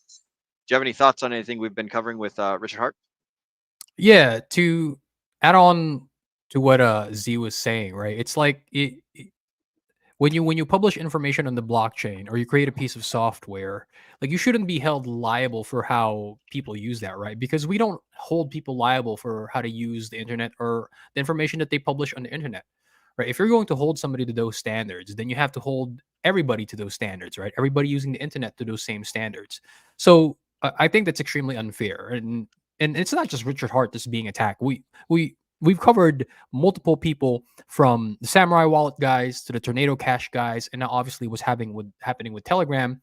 Yeah. You notice that the people that are getting the overwhelming majority of the heat are the people who are publishing or creating software that is promoting free, decentralized information that cannot be controlled by any single entity, right? Yep. It's a shame what happened with Durov, because and if any of you guys had the opportunity to watch his interview with Tucker Carlson, and if you haven't, I highly encourage that, because this is the guy, like, this is one of the guys who, like, really is all about free speech and decentralization, right? A lot of people don't know that he had a company before he founded Telegram, right? And it was the biggest social media website in his home country, right? In Russia. And when you create a big social media platform, where people publish information and people communicate and people organize things, the government usually has a tendency to come knocking at your door and ask you to give them the information of your customers. And Durov was like, no, you're not doing that. And when the Russian government asked him to do so, they didn't just do that with the Russian citizens, right? They did that with the Ukrainian citizens too, when all of that stuff was happening. And he was like, well, you know what? We're going to give you a choice here. It's either you give us the private information, or you're going to sell your company and resign. And he chose the latter, right? And then he left and he created Telegram. Right. So there's a guy that's really about it. So you notice that there's a very common underlying theme from the people that are, like, really catching a lot of the heat. And that is the true free speech activists, right? So and you could certainly put Richard Hart in that camp as well. So it's really unfortunate that it's happening. But I think it's, you choose your battles. And I think these people have chosen the battles that they're going to fight. And they just happen to choose one of the hardest battles and the hardest wars to win, right? And so it's just part and parcel of the battles that they've chosen to fight, right? Do I wish that Richard Hart got a little bit more support from the mainstream crypto community? Certainly I do, right? Brendan brought it up earlier. A lot of the headlines regarding this case wasn't exactly favorable to him, but again, it's consequences, right? Richard Hart chose the way that he wanted to communicate himself when he came out with Hex, and he didn't exactly make a lot of friends, right? A lot of people, like us as investors, right, as entrepreneurs, can see past the persona, right, and understand that, look, it's a type of marketing. We listen to his words and look at his actions more closely than how he might make people feel. But like Will always says, right, people care more about how you make them feel than anything else. And unfortunately, Richard Hart made a lot of people feel really shitty, right? He came off as a jerk. He came off as a bully. And so, like, not having a lot of mainstream support from traditional, like, the crypto culture, right? It's another one of those consequences that he's just going to have to live with. So yeah, man, I think, despite the uphill battle that these people are fighting, I think they're going to prevail, right? I don't think there's a chance in hell that the SEC wins this case against him. No chance, like zero. Yeah, let's not forget that they didn't like him when he had Hex. even before things were outrage marketing and things like that. So, you know, it wasn't like his outrage marketing was what made people not like him. I don't think that it was potentially a good play, because I think it cemented people's beliefs about him in a negative way, like you're saying, Jay. But that wasn't the catalyst for people not liking him. I mean, Hex, even before Pulse Chain or anything else, or even anything about it, was you know, it was blocked by a lot of major institutions, you know, trading, proper market cap values, you know, it was gate kept by a lot of the major institutions. So I have something to share. Yes. I think this kind of speaks, so let me know when you can see my screen. This kind of speaks to what Zenith was talking about. Can you see it? Yes, Sure. we can. This See it. is, We got you. This is Perfect. a rather scathing passage, I may This say. is the last paragraph before the conclusion, and I think it's really apt because Zenith, you talked about them essentially abandoning some of what they brought against Richard Hart, and then adding essentially new issues that they had. The issue is that when you are doing responses, you're not supposed to bring new information. You're only supposed to talk about what you originally or expound upon what your original issues were that you were bringing up against Richard Hart. So the SEC requests leave to amend its complaint if part or if all of it's dismissed. But that request should be denied. The SEC has brought a case based principally on public statements and public blockchain technologies that have been available for years, has reviewed Mr. Hart's pre-motion letter and motion, has supplemented its jurisdictional allegations with evidence outside the complaint, right? They added new things to the complaint that had nothing to do with it, has allowed the deadline for amending its pleadings to pass already, and they're still trying to add new things in, and has stated that it is unable to specifically identify any amendments that it could make. If the SEC were able to cure the defects in its complaint, it would have done so. But the defects are incurable because the SEC's theories do not support either the claims that it seeks to bring or the jurisdiction that it seeks to bring them in. Accordingly, amendment would be futile, as nothing in the record suggests that another complaint could remedy the legal deficiencies set forth above. I mean, this is scathing, to say the least. But it's not just like, hey, we're upset at what the SEC is doing. They're making very pointed statements about the SEC's inadequacy about bringing complaints against Richard Hart, of trying to change, you know, remove some complaints and add new complaints past the time that they're supposed to be doing so. And therefore, it's clear that they can't cure what their original complaints were. Therefore, it needs to be thrown out. I thought that was, if you don't read the entire thing, I thought that sort of summed up a lot of it really well. And I thought it was a really well written paragraph. I enjoyed reading that part. That was a good time. The intro and the conclusion to Richard Hart's reply to SEC's reply. Those were my favorite parts of the entire night. You know, Alrighty. if Go ahead, Jay. if this thing goes to trial, I think you see a repeat of what happened with Coinbase versus the SEC. I think you see an exact repeat. I think you see, you know how you both alluded to the fact that in this case in particular, the RH's lawyers and the SEC they're basically talking past one another. If this thing goes to trial, they can't do that anymore. Right? They can't talk past one another anymore.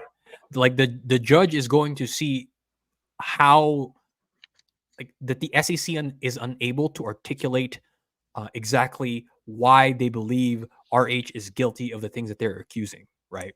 So that's one benefit if this goes to trial. I think you see exactly the same result as what happened with SEC versus Coinbase, because that was an absolute destruction of the SEC. Absolute fucking destruction, man. They did not come out of that unscathed. That's exactly what's going to happen if this thing moves to a trial. And look, they and I don't have the tweets, the portion of the tweet handy, but the SEC is flat out lying in some of the things that they're saying in their response. Yeah. And they're not probably as egregious to what they did in the debt box case. But having completely untrue and unfactual statements in this is crazy to me. The judge can't decide if truth has happened now because that happens in discovery phase.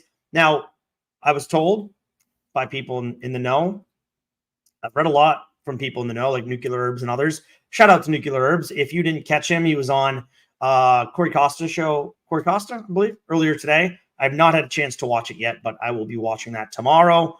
But I've read everything that he's talked about so far. And, one of the things that he mentioned in others is that if this doesn't get dismissed, which, look, there's a small chance that things get dismissed, this seems to have a better chance to get dismissed than the average case that the SEC brings against people, or that courts bring against people in general, and prosecutors, I should say.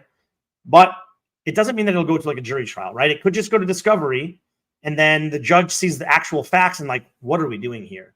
And then lays down a solution. So it might not take as long if it's that way. But nonetheless, I'd much rather see a dismissal. I'd much rather see the SEC get absolutely flat out denied to even bring this case to court. But as Jay said, if that doesn't happen, I think Richard Hart wins in an absolute landslide. Yeah. The problem is it might not be great for our bags if we have to wait another year or two for that case to be completed. It reminds me a little bit of like the longer you tell the lie, the worse the punishment gets, sort of thing. You know, like you've said it before. Well, the time spent in the litigation is the punishment, right? You've said it before. That's exactly what it is.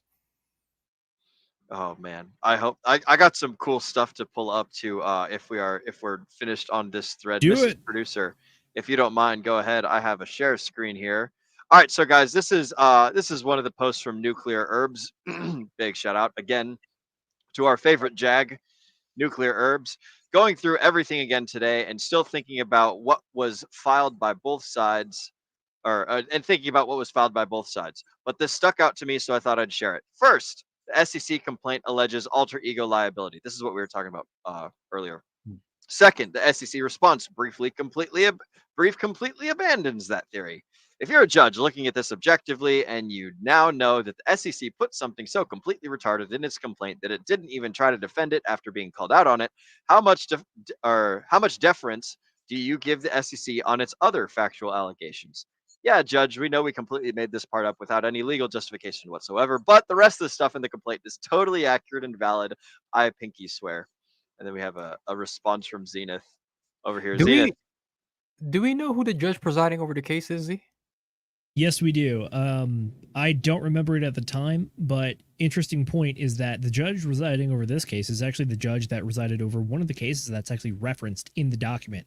I don't remember if it's the Zippo case or a different one, but it was one of the original cases that's cited in the jurisdictional section of the arguments. And Chuck actually mentioned that in the past. He said that just because the judge resided over that case doesn't mean it's going to be an automatically similar resolution to this one, because they are very different cases. It's just like a singular aspect is an argument that's made in the past one that's made in this one. Okay. A nice little tip of the hat for the judge there. So I thought that this was just this article here is kind of like a nice little lead into the larger one. So any thoughts on this fellas? I see Zenith, you had a response here. What's the TLDR of your response?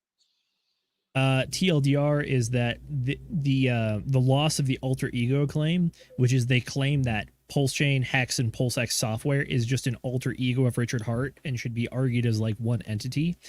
Because they abandoned that, I thought it was part and parcel to the rest of the arguments, which is that it seems that they just are trying to go fishing for anything they possibly can, and what does not appear successful, they will simply abandon.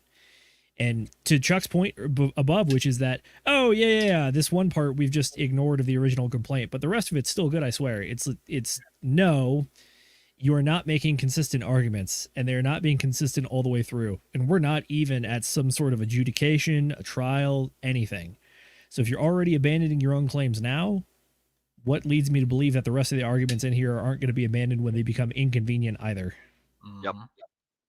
And then Nuclear basically agrees, saying, yep, all of that feels like the entire case feels like the SEC didn't expect a fight. Oops. Which is just absolutely ridiculous. They clearly did not do their due diligence on who they were bringing these charges against. Or, maybe like my inner tinfoil hat wherein self thinks my tinfoil is too far away. But my inner tinfoil hat theory is leading me to think that somebody somewhere might have just been like, hey, this is a bad guy, go after him.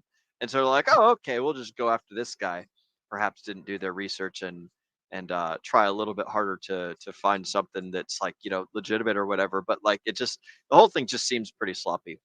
I'm gonna go ahead and transition to the next post from our good friend Nuclear Herbs. So if you guys haven't seen this one is a bit of a read, but fortunately for us, one of the commenters, Mr. Genius Mutt, summarized it quite well down here below. The basic gist of all that stuff that Nuclear Herbs had written is basically, in summary, the SEC's response brief lacks confidence, unlike Richard's strong defense. The court's role. At this stage, the court isn't focused on truth or justice, just whether the SEC has enough to keep the case going. Next, we got the SEC's strategy is that the SEC's goal is to avoid dismissal and force a settlement, not necessarily prove their case. Then there's the motion to dismiss that Richard's team argues the SEC's complaint lacks necessary facts. And the SEC response tries to add or modify facts showing lack of confidence. Then there's the procedural reality that the judge must assume that the SEC's allegations are true for now, as we had stated just a little bit ago. But that doesn't necessarily mean that they actually are. This is just part and parcel of the procedure. The SEC has a weakness where they reached outside of its complaint, relying on weak declarations and irrelevant emotional points, which Richard's team easily dismantled. And then we got the uncertain outcome that while motions to dismiss are rarely granted, Richard's argument on personal jurisdiction is strong and could lead to the case's dismissal. Final thoughts being that regardless of the outcome, the SEC appears to be on shaky ground, and Richard's team is well prepared for this long fight. And so this is a summarization that Nuclear Herbs. Man, I wasted a lot of time saying the same thing. So. Yeah, but if you haven't read it, it's good in depth. You could read that, or you could just listen to him on the show this afternoon. Yep, absolutely, absolutely. So yeah, again, big shout out to Nuclear Herbs, super cool friend of the channel, makes lots of outstanding content. I went ahead and summarized it using like bullet points and things, but I think that the using ChatGPT and stuff, but I think that that Homeboy's summary down below was pretty damn good. So, gentlemen, thoughts. Well, I mean, I've given my thoughts or questions. I have a question. Yeah. Let's hear it. What do you guys feel? What do you think? How do you feel this is shaping up to end? Now, I know that it's rare that things get dismissed. It's from everything I've read, the SEC was not ready for this. It's almost like they just assumed Richard Hart was going to pay a fine but it seems like they didn't really know who they were dealing with. And they weren't prepared for what Richard Hart came with. And that was, they brought a little stick to a gunfight. So how do you foresee, best guess, obviously we're not lawyers, we don't know what's going to happen. Do you think that there's a better than 50% chance this gets dismissed, or do you think there's a decent percent chance, or do you think we're going to summary and moving forward? Dismissal? Yeah, I'm curious what all the thoughts are on dismissal. Do you think it's a real possibility or not? I'll take this one first, and also Mrs. Producer, I'm going to go ahead and share a screen here so you can go ahead and bring us back to regular convo. Thank you. I think that it's not going to get dismissed because I'm a cynic, not based on anything like factual or any like realistic understanding of how the process works. But my sense of bad things basically always happen, except for when they don't. What is it? Oh, no, not that. Murphy's Law. If it's bad and it can't happen, it will happen. So I'm preparing myself mentally for the case still going to court. It would be super cool if it got dismissed and everything. But if I had to put odds on it, I would say, I don't know, 20% maybe. Like better than normal, but still probably not going to happen. I think Nuclear Herbs was quoted as saying that they get dismissed about 10% of the time or something like that. That's correct. So I would say that, oh God, goodness, I got to sneeze. But those are my thoughts. Someone take it away. I think we are somewhere between 10 and 50%, although more realistically between like 25 and 50% on the motion to dismiss being granted. I think, unfortunately, right now, the way that the process is designed, it is designed to collect evidence and try to determine if someone is able to even stand trial with regards to the arguments, which means that right now it does lean in the favor of the SEC when it comes to the arguments they make. At the same time, though, the arguments they have made up to this point, I think, have been reasonably disproven by the Richard Hart legal team, and they've used very specific and pointed case law to show as such. Going through the arguments, I think that the jurisdiction question, this is the argument that they spent the most amount of time on. And I think that the jurisdiction question is a legitimate one. I think that the Richard Hart legal team provides some very good points as to the fact that Richard Hart did conduct this as a worldwide operation or endeavor. He did appear at specific Hex events because he was invited, and they specifically happened outside of the quoted offering times on the calendar. So that shows that they're not directed at the United States. At the same time, though, I think one of the arguments in favor of the SEC is that traditionally in U.S. law, whenever we deal with international relations, is that the U.S. tries to claim jurisdiction wherever it can. So by trying to claim that the blockchain stuff happens nowhere, the U.S. is not very prone to accepting that argument, which is that they're more than happy to claim jurisdiction on nexus on things that they believe have a more than likely chance of being not opposed by foreign nations. Which is that I mentioned this on one of the streams previously, which is that when dealing with maritime international law, the U.S. looks at different vessels as 4 different states. There's either U.S. flagged vessels, in which we automatically have jurisdiction. There's foreign flagged vessels, in which case the foreign flags have the jurisdiction, but we can ask them for jurisdiction if they grant it to us. The third is stateless, aka they have no claim to a jurisdiction, in which case the U.S. claims jurisdiction anyways. And then the last is conflicting or assimilated to stateless. What that means is that there's a conflicting claim, like you have a flag on the whole of your ship, and then the flag you're flying is different. Therefore, because you have conflicting claims, we're just going to assume that you have no claim, and we're just going to assume jurisdiction anyways. So do you see how this kind of works? Which is that when in doubt, claim it's ours. Yeah. So with regards to the blockchain claims, there is case law stating that if you are not specifically targeted at operating inside of the United States or targeting the United States market directly, you have the deniability for the denial of jurisdiction over whatever you're doing. It's possible, but I think that's an uphill battle. Although I think they're fighting a good fight on that one. The second argument is the domestic transactions. I think it's a very similar thing, which is that there are some people that are in the United States that have operated with Pulse Chain and Hex, but at the same time, it's like that does not necessarily grant that all the transactions are domestic. So that's there. I think the fraud case is honestly the weakest one, because the fraud case blatantly, the SEC arguments blatantly ignore all of the disclaimers in plain English made by Richard Hart about everything going on. And then the SEC just kind of like assumes, they're like, oh yeah, well that doesn't matter. There's just automatically this implied liability and this implied duty to believe that even though you told these people a million times their sacrifice funds are gone, not there anymore, and that they're not even going to charity per se, they're just sacrificed for some political speech thing. They're like, no. You, these are investors, and you have a duty and an obligation to tell these investors where their funds are going and using them in appropriate manners. And it's like, no, you are entirely willing something into existence that has no basis in reality, in my personal opinion. And then number 4, the argument for securities contracts. The SEC kind of builds up their own straw man to knock down through their own interpretation of the Howey test. But I think Richard Hart's team points it out in their retort, which is like, look, you can make a straw man and blow it down, but that does not make a legal argument per se, especially when you just ignore the argument that we made that you're supposed to be rebutting. It's like, I think that one's honestly closer to a coin flip, but I think it's more in the Richard Hart team's favor. And then finally, when it comes to the First Amendment issue on the code of speech, and then the idea that the SEC is trying to say like, no, all speech is available to be used against you in a court of law. And then Richard Hart's team is pointing out, no, you've specifically cherry picked like sentences at a time in the midst of like a 9-hour live stream and used it to specifically try to rectify the argument that Pulse Chain Hex and PulseX are investment contracts because he said this one thing one time. And it's like, no, a lot of these arguments or a lot of the statements you are trying to cherry pick are very specifically the specific instances of politically protected speech under the First Amendment. So you trying to use them as some sort of like circular logic paradox about like, because you said this thing is a security and this thing is a security, therefore you said this. It's like, no. Now, I don't think that one's going to fly, but at the same time, I think making First Amendment arguments, if you're there, you might be reaching a bit.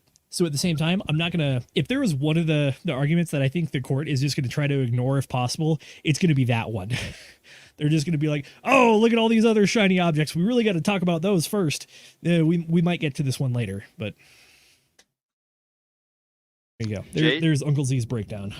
I like your breakdown, Z, and we have discussed this at length, and I'm pretty much in line with you on that stuff. I want to toss it over to Jay and Brendan, respectively, in order, and see what your guys' thoughts on this stuff are. Jay, what you got, bro? I don't think the case gets dismissed, but not because I'm cynical. I think it gets dismissed because of it doesn't get dismissed based on probabilities. But as far as how it ends up, I don't think the SEC has a chance. I think they're fighting an uphill battle, and the reason why these entities, not just the SEC in particular, but government entities in particular, get away with a lot of this stuff is because nobody has the time, the resources, or the wherewithal to challenge them that's why a lot of prior cases just went into settlement. Yep. Right? Because people would rather pay a fine and go about their business than to engage in an extended legal battle with a powerful entity that basically has a bottomless bag of money. Give the bully your lunch money instead of hopping into the ring, you know? Precisely. Right? Just leave us alone and let us go about our day. But you picked a fight with the wrong fucking guy. Right? Whether you think that Richard Hart has a big ego and it's detrimental, it doesn't change the fact that he has a huge ego. That he is doing this not to become richer. He's doing this because he wants to be liked. He wants to be respected. He wants to leave a legacy. He has a lot of money. He's a reported billionaire. So you picked a fight. You picked a fight with the guy who's willing to go to battle with you, right? And I think just looking at his legal team tells a pretty damn good story as far as exactly at the lengths at which he's willing to go to win this battle, right? So I think the SEC loses, not just because they don't have a strong foundation to stand on, but you literally pick a fight with the wrong fucking dude. Fucking A, right. Brendan, what thoughts do you have? And then we're going to go ahead and do a final round of chat shout-outs and move to close. You know, I think it's tough. It's tough because it's always an uphill battle to get things dismissed. I'm hoping that the judge sees what the recent cases with the SEC and how those have gone so completely awry for the SEC, how they've far overstepped their jurisdictional boundaries, how they've continued to lie and create false claims and try to create policy through litigation. And I hope that they don't just take the SEC's. I hope they don't take what the SEC is saying at face value, because they've shown time and time again recently that they don't care about the truth and they don't care about the law. And Richard Hart's legal team has said some things that are undeniable to judges. Like, look, you can't just completely change what you're bringing up against my client because you can't prove or combat what we brought against your initial complaints. Look, I think there's a much better chance that this gets dismissed than a traditional or normal complaint. But again, as Nuclear Herb said, it happens about 10% of the time. So if it's a much better percentage, what is that? At best, 50%. At best, right? So it's tough. I'm hopeful. But look, what do we always talk about? Having multiple plans. You have to have a plan in place in case it gets dismissed, and you have to have a plan in place if you believe long term to maybe have to hold your coins another year to 2 years before you start to see the return on the investment that you hoped this cycle. Now, keep in mind that last cycle, last time Hex pumped, it pumped about 6 months after Bitcoin. So as everything was coming down, Hex was going up. So if this goes to discovery and the judge can just decide, so it doesn't get dismissed, it goes to discovery, and then the judge decides to make a decision without needing to bring it to a jury, and that takes a year. So we have oral arguments in October. Judge decides if it's going to get dismissed in December or January. If it doesn't get dismissed, it's probably another year. So we're probably looking at minimum early 2026. So if this bull market lasts longer than what we anticipate, so if it does go into 2026, we could potentially see a Pulse Chain do something similar to Hex. As everything else is coming down, court case gets resolved, Richard Hart wins, we start to see Pulse Chain, Hex Inc., Pulse X go up. So even if it doesn't get dismissed, it doesn't mean that we've completely lost this cycle.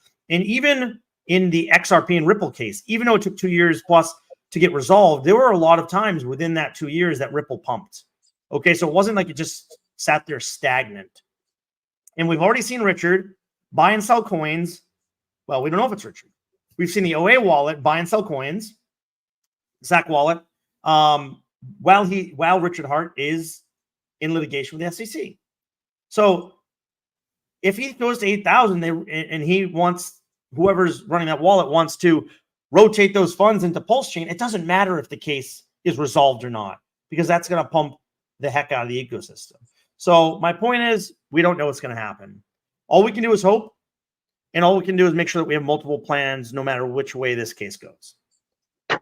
That's true. The timing of the case right now could not be better for Richard Hart, or inversely, it could not be worse for the SEC, which is that the metagame outside analysis of what's going on right now is that the SEC is on a continuous losing streak, which is that they lost the grayscale ruling, in which case they were kind of humiliated and told, like, wow, you guys really suck at applying your own rules. It's almost like it's willful negligence.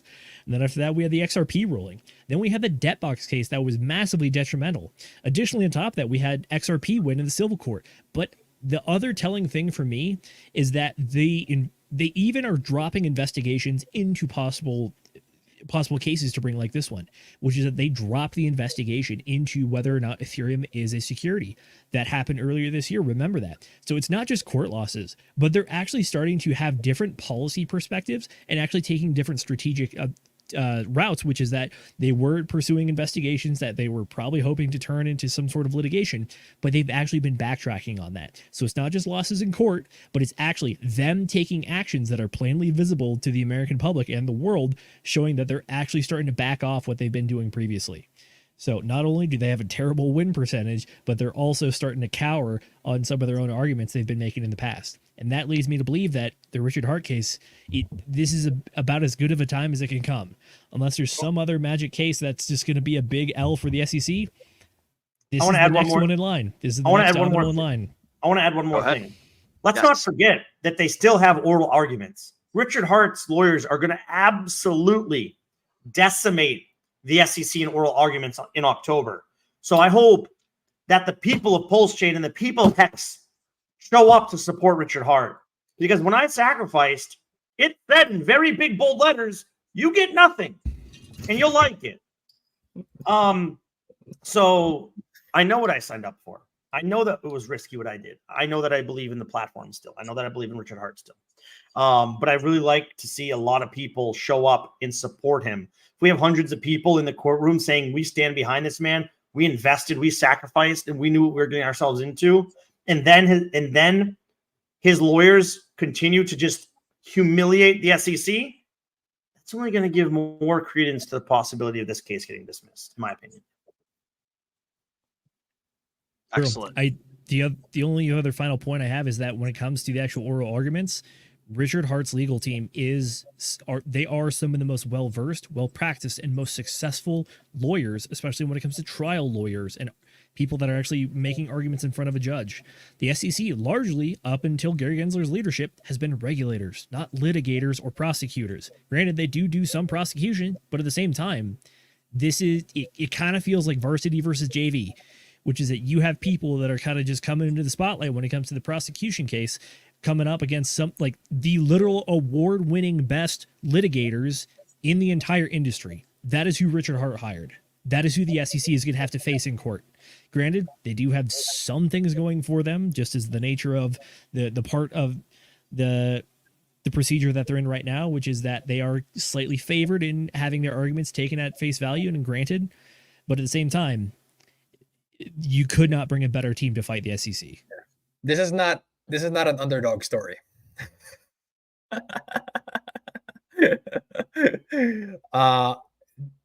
They also lost to Coinbase, and they're probably going to lose the consensus as well. So just to add on to the long list of losses that Gary has taken. The momentum is not there for the SEC. Yeah. So they lost against all the big names. They lost against some smaller names. I mean, Deadbox was a small name. They lost against them. So yeah, man, they got nothing behind their sails. True. There you go. All right, Will. I think we are a little bit over time, if I don't say so. But I'll go ahead and get the wrap up started. This was an absolute awesome episode in my personal opinion, because we've had a lot of big macro news. We didn't even talk about the DNC wrap up, RFK Jr. endorsing Trump. We actually had Kamala Harris at half proposed her first actual policy proposal, which is just an old Biden tax policy proposal, but that was also very telling in of itself. But we're going to be covering more of that later on, possibly next week's show. But we have a very special show coming up on Wednesday. We have Corey Geary as special guest confirmed for Wednesday. We're going to be talking about real estate and taxes and how those tie into crypto and what you can do to get into those, or how you can have some tax advantage when it comes to that stuff. Other than that, this next Friday for book club, we're going to be covering $100 Million Leads. That is the second book by Alex Hormozi in the $100 Million series. We are very much looking forward to that one. And then other than that, Labor Day is coming up. So we are trying to figure out if we're going to be doing a stream. It's about a coin toss right now, but we'll let you know what's going on with that, or we might do something special for you. So please stay tuned. And if you want to keep up to date with all the latest show news and catch any of us personally and ask us any questions you want, whether it's TA to J, macroeconomic stuff to Brendan, you could ask Will for some workout and tattoo ideas. You can catch us all in the Telegram, which you can join by scanning the QR code right next to me right here. Scan that. That'll take you to our Telegram, where you can find all of us in there chatting very actively and brainstorming for all the great content you see here. That is everything I got. You can follow me on Twitter and Instagram at ZenithDI. Thank you very much for showing up. Brendan, where can the folks find you? Yes, you can find me at anonymous_bean on X. I am trying to be a little bit more active on there, so please give me a follow, read some of my content, and yeah, that's where you can find me. Or in the Telegram. I'm in our Telegram constantly. So if you're not in our Telegram, it's currently free to join. So why aren't you in there? Please like and subscribe to this video. And I'll just remind everyone, I was asked to speak at a young Catholic professionals group. So this is a group that has multiple chapters around the country to try to bring people together in a professional space. And I will be speaking and giving an keynote talk on cryptocurrencies and introduction to blockchain technology. So super high level pros, cons, sort of like what's good about cryptocurrency, where does it need to improve, that kind of stuff.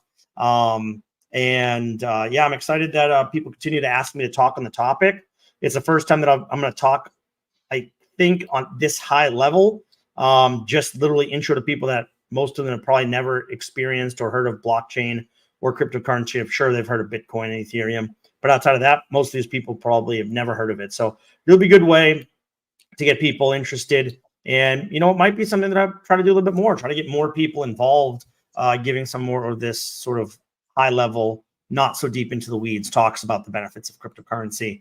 And again, the drawbacks and things that you have to be wary of, like scams, like shills, like, having to custody your own coins, which, there's a learning curve to cryptocurrency. So nonetheless, that's what I have. And Jay, great to see you back on, buddy. We missed you. What's going on? So safe to assume, being that you're not going to be talking about Merkle trees and hash rates, nothing like that? Not yet. That's a shame, man. That's when it gets Satoshis, really maybe. Yeah. Yeah, it's good to be back. Certainly happy to be back. It felt very empty without being able to come on here on the Sunday show and talk about crypto. So I'm certainly glad that we're back to the regularly scheduled program. As always, thank you very much for joining us on this wonderful Sunday evening. You could be anywhere else, but you are here with us. We know that time is your most valuable effort, so we do appreciate that you spend some of that time here with us at the Degen Roundtable. As always, you can find me on X at _P90Hex and on Instagram at agent_J_Schroth. As far as what we got coming up, well, the next week is an exciting week for crypto. Like I said, if we manage to close this monthly candle green, then our runway is much clearer than it has been for the majority of August. So certainly looking forward to what the hell the crypto market is going to bring next week, because it is never a dull time here in crypto land. So until then, Will, take us out. Yes, before I take us out, I'm going to do one final round of chat motherfucking shoutouts, because it is that time, and we're going to get it taken care of before I forget about it again. So first thing that I want to tell us to do, or tell you guys to do before I shout these chats out, is I was in the middle of doing my little links posting thing. So I've just now posted the join our Telegram link down in the chats off to the side of the screen.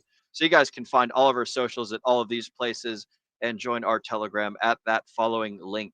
But Mrs. Producer, let's go ahead and get to some of these fantastic chat shoutouts now, shall we, at the end of the show. First up, we got Hexagon Lost in Asia, my favorite fellow, well, not my favorite fellow Marine.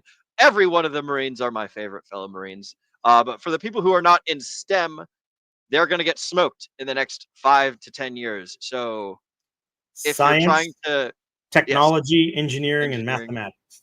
Yep. So if you guys are going to Arizona State for that underwater basket weaving degree, then more power to you. I hope it works out, but you're probably better served with a STEM degree or something like that. So shout out to you, Hexagon Lost in Asia. That's some good advice, my friend. Next up, we got the Hexagon Contractor saying "Sun's out, guns out, baby." Fucking sunglasses and muscles. I like it. Good to see you, broski. Welcome to the channel. After that, we've got Moon-Pilled Rational Optics. Somebody told me that this is the best place to learn how to be a responsible degen. And sir, they were both lying to you and telling you the absolute truth at the exact same time. This is the best place to learn how to be a degen. It's also the best place to learn how to be responsible, and possibly even the best place to learn how to be a responsible degen. Next up, we've got Tin Top. What's up, Hexicans? What's up to you too, good sir? Nice to see you. Always a pleasure to have you in the chats as well. And then finally, we've got Yellowtail. The judge is probably annoyed by now. That would be quite amusing. If I was the judge, I'd be having a giggle, but I'm not a judge. What's up? That's why I was hoping that the judge presiding over this case would be Judge Faya, because she was pretty pissed. she got pretty pissed over what happened with Coinbase versus the SEC. Oh, yeah. So I was like, it would have been nice if it was her presiding over the case, but can't win them all. That would have been quite amusing. And one final housekeeping note before I hop into the end of show copywriting and everything. And Mrs. Producer, once I say it, can you go ahead and roll the Pulse Chain Conference commercial and then hop into the end show credits and stuff? But for the folks at home, if you guys have something to, and this is regarding the chats in the side view. If you guys have a coin that you want to talk about, then the best place to talk about that coin is in the Telegram. If we're having a conversation here live on YouTube, we like to have the chats on things that are relevant to the conversation. If people are crowded, if people are surrounded around a table and they're having a fantastic discussion on the best way to cook hot dogs, and you come in with like a burning sack of shit and you throw it on the table and you say, let's talk about this sack of shit, instead of how to cook hot dogs or something, then the people at the table are probably going to be like, no, I don't want to talk about this sack of shit. We're talking about cooking hot dogs. So if you guys are coming in here and you're looking to talk about a cryptocurrency, or like, even if I like what the coin is, even if I'm interested in it or whatever, there's a time and a place to do things like that. The best place to do that is over in our Degen Roundtable Telegram, which you can find at t.me/DRT join now. So much love to all you guys out there. We appreciate you watching. We appreciate you engaging. We would prefer that you engage in the stuff that we're talking about. And I just want to make it clear to everyone out there that we're not here to shill. We're not here to sell you things. We're here to have a good time and to talk about cool things at hand. So with that being said, I want to thank you all for spending your valuable time with us here on the Degen Roundtable. As Agent Jay says, we know that time is your most valuable asset, and we greatly appreciate you investing that precious time here with us. So, Mrs. Producer, go ahead and get that trigger finger ready. I want to remind all the folks at home to remember to Degen responsibly. Ladies and gentlemen, welcome back to the Pulse Chain Tour Masters Golf Tournament 2024. Zenith is making his approach to the green on this sudden death playoff between himself and Reginald Gerald III, who already completed his putt for birdie. Zenith needs to make this putt right here in order for his dreams of winning that jacket to stay alive. Let's see what he does. Oh! Oh, he flubbed it! He missed! He whiffed! He's a loser! Loser! I repeat, RG3 wins! RG3 wins! Don't make mistakes like that guy. Get ready early for Pulse Chain Tour Las Vegas 2025, including the Pulse Masters Golf Tournament from March 6th through the 9th. Sign up early and use the code DGEN at checkout before September 1st to get 36.9% off all of your tickets. Don't miss out on all the fun from the star-studded conferences, golf tournament, and nightly events in beautiful Las Vegas, Nevada with all of your friends and favorite Pulse and Hex creators. We cannot wait to see you in Vegas, so until then, DGen responsibly.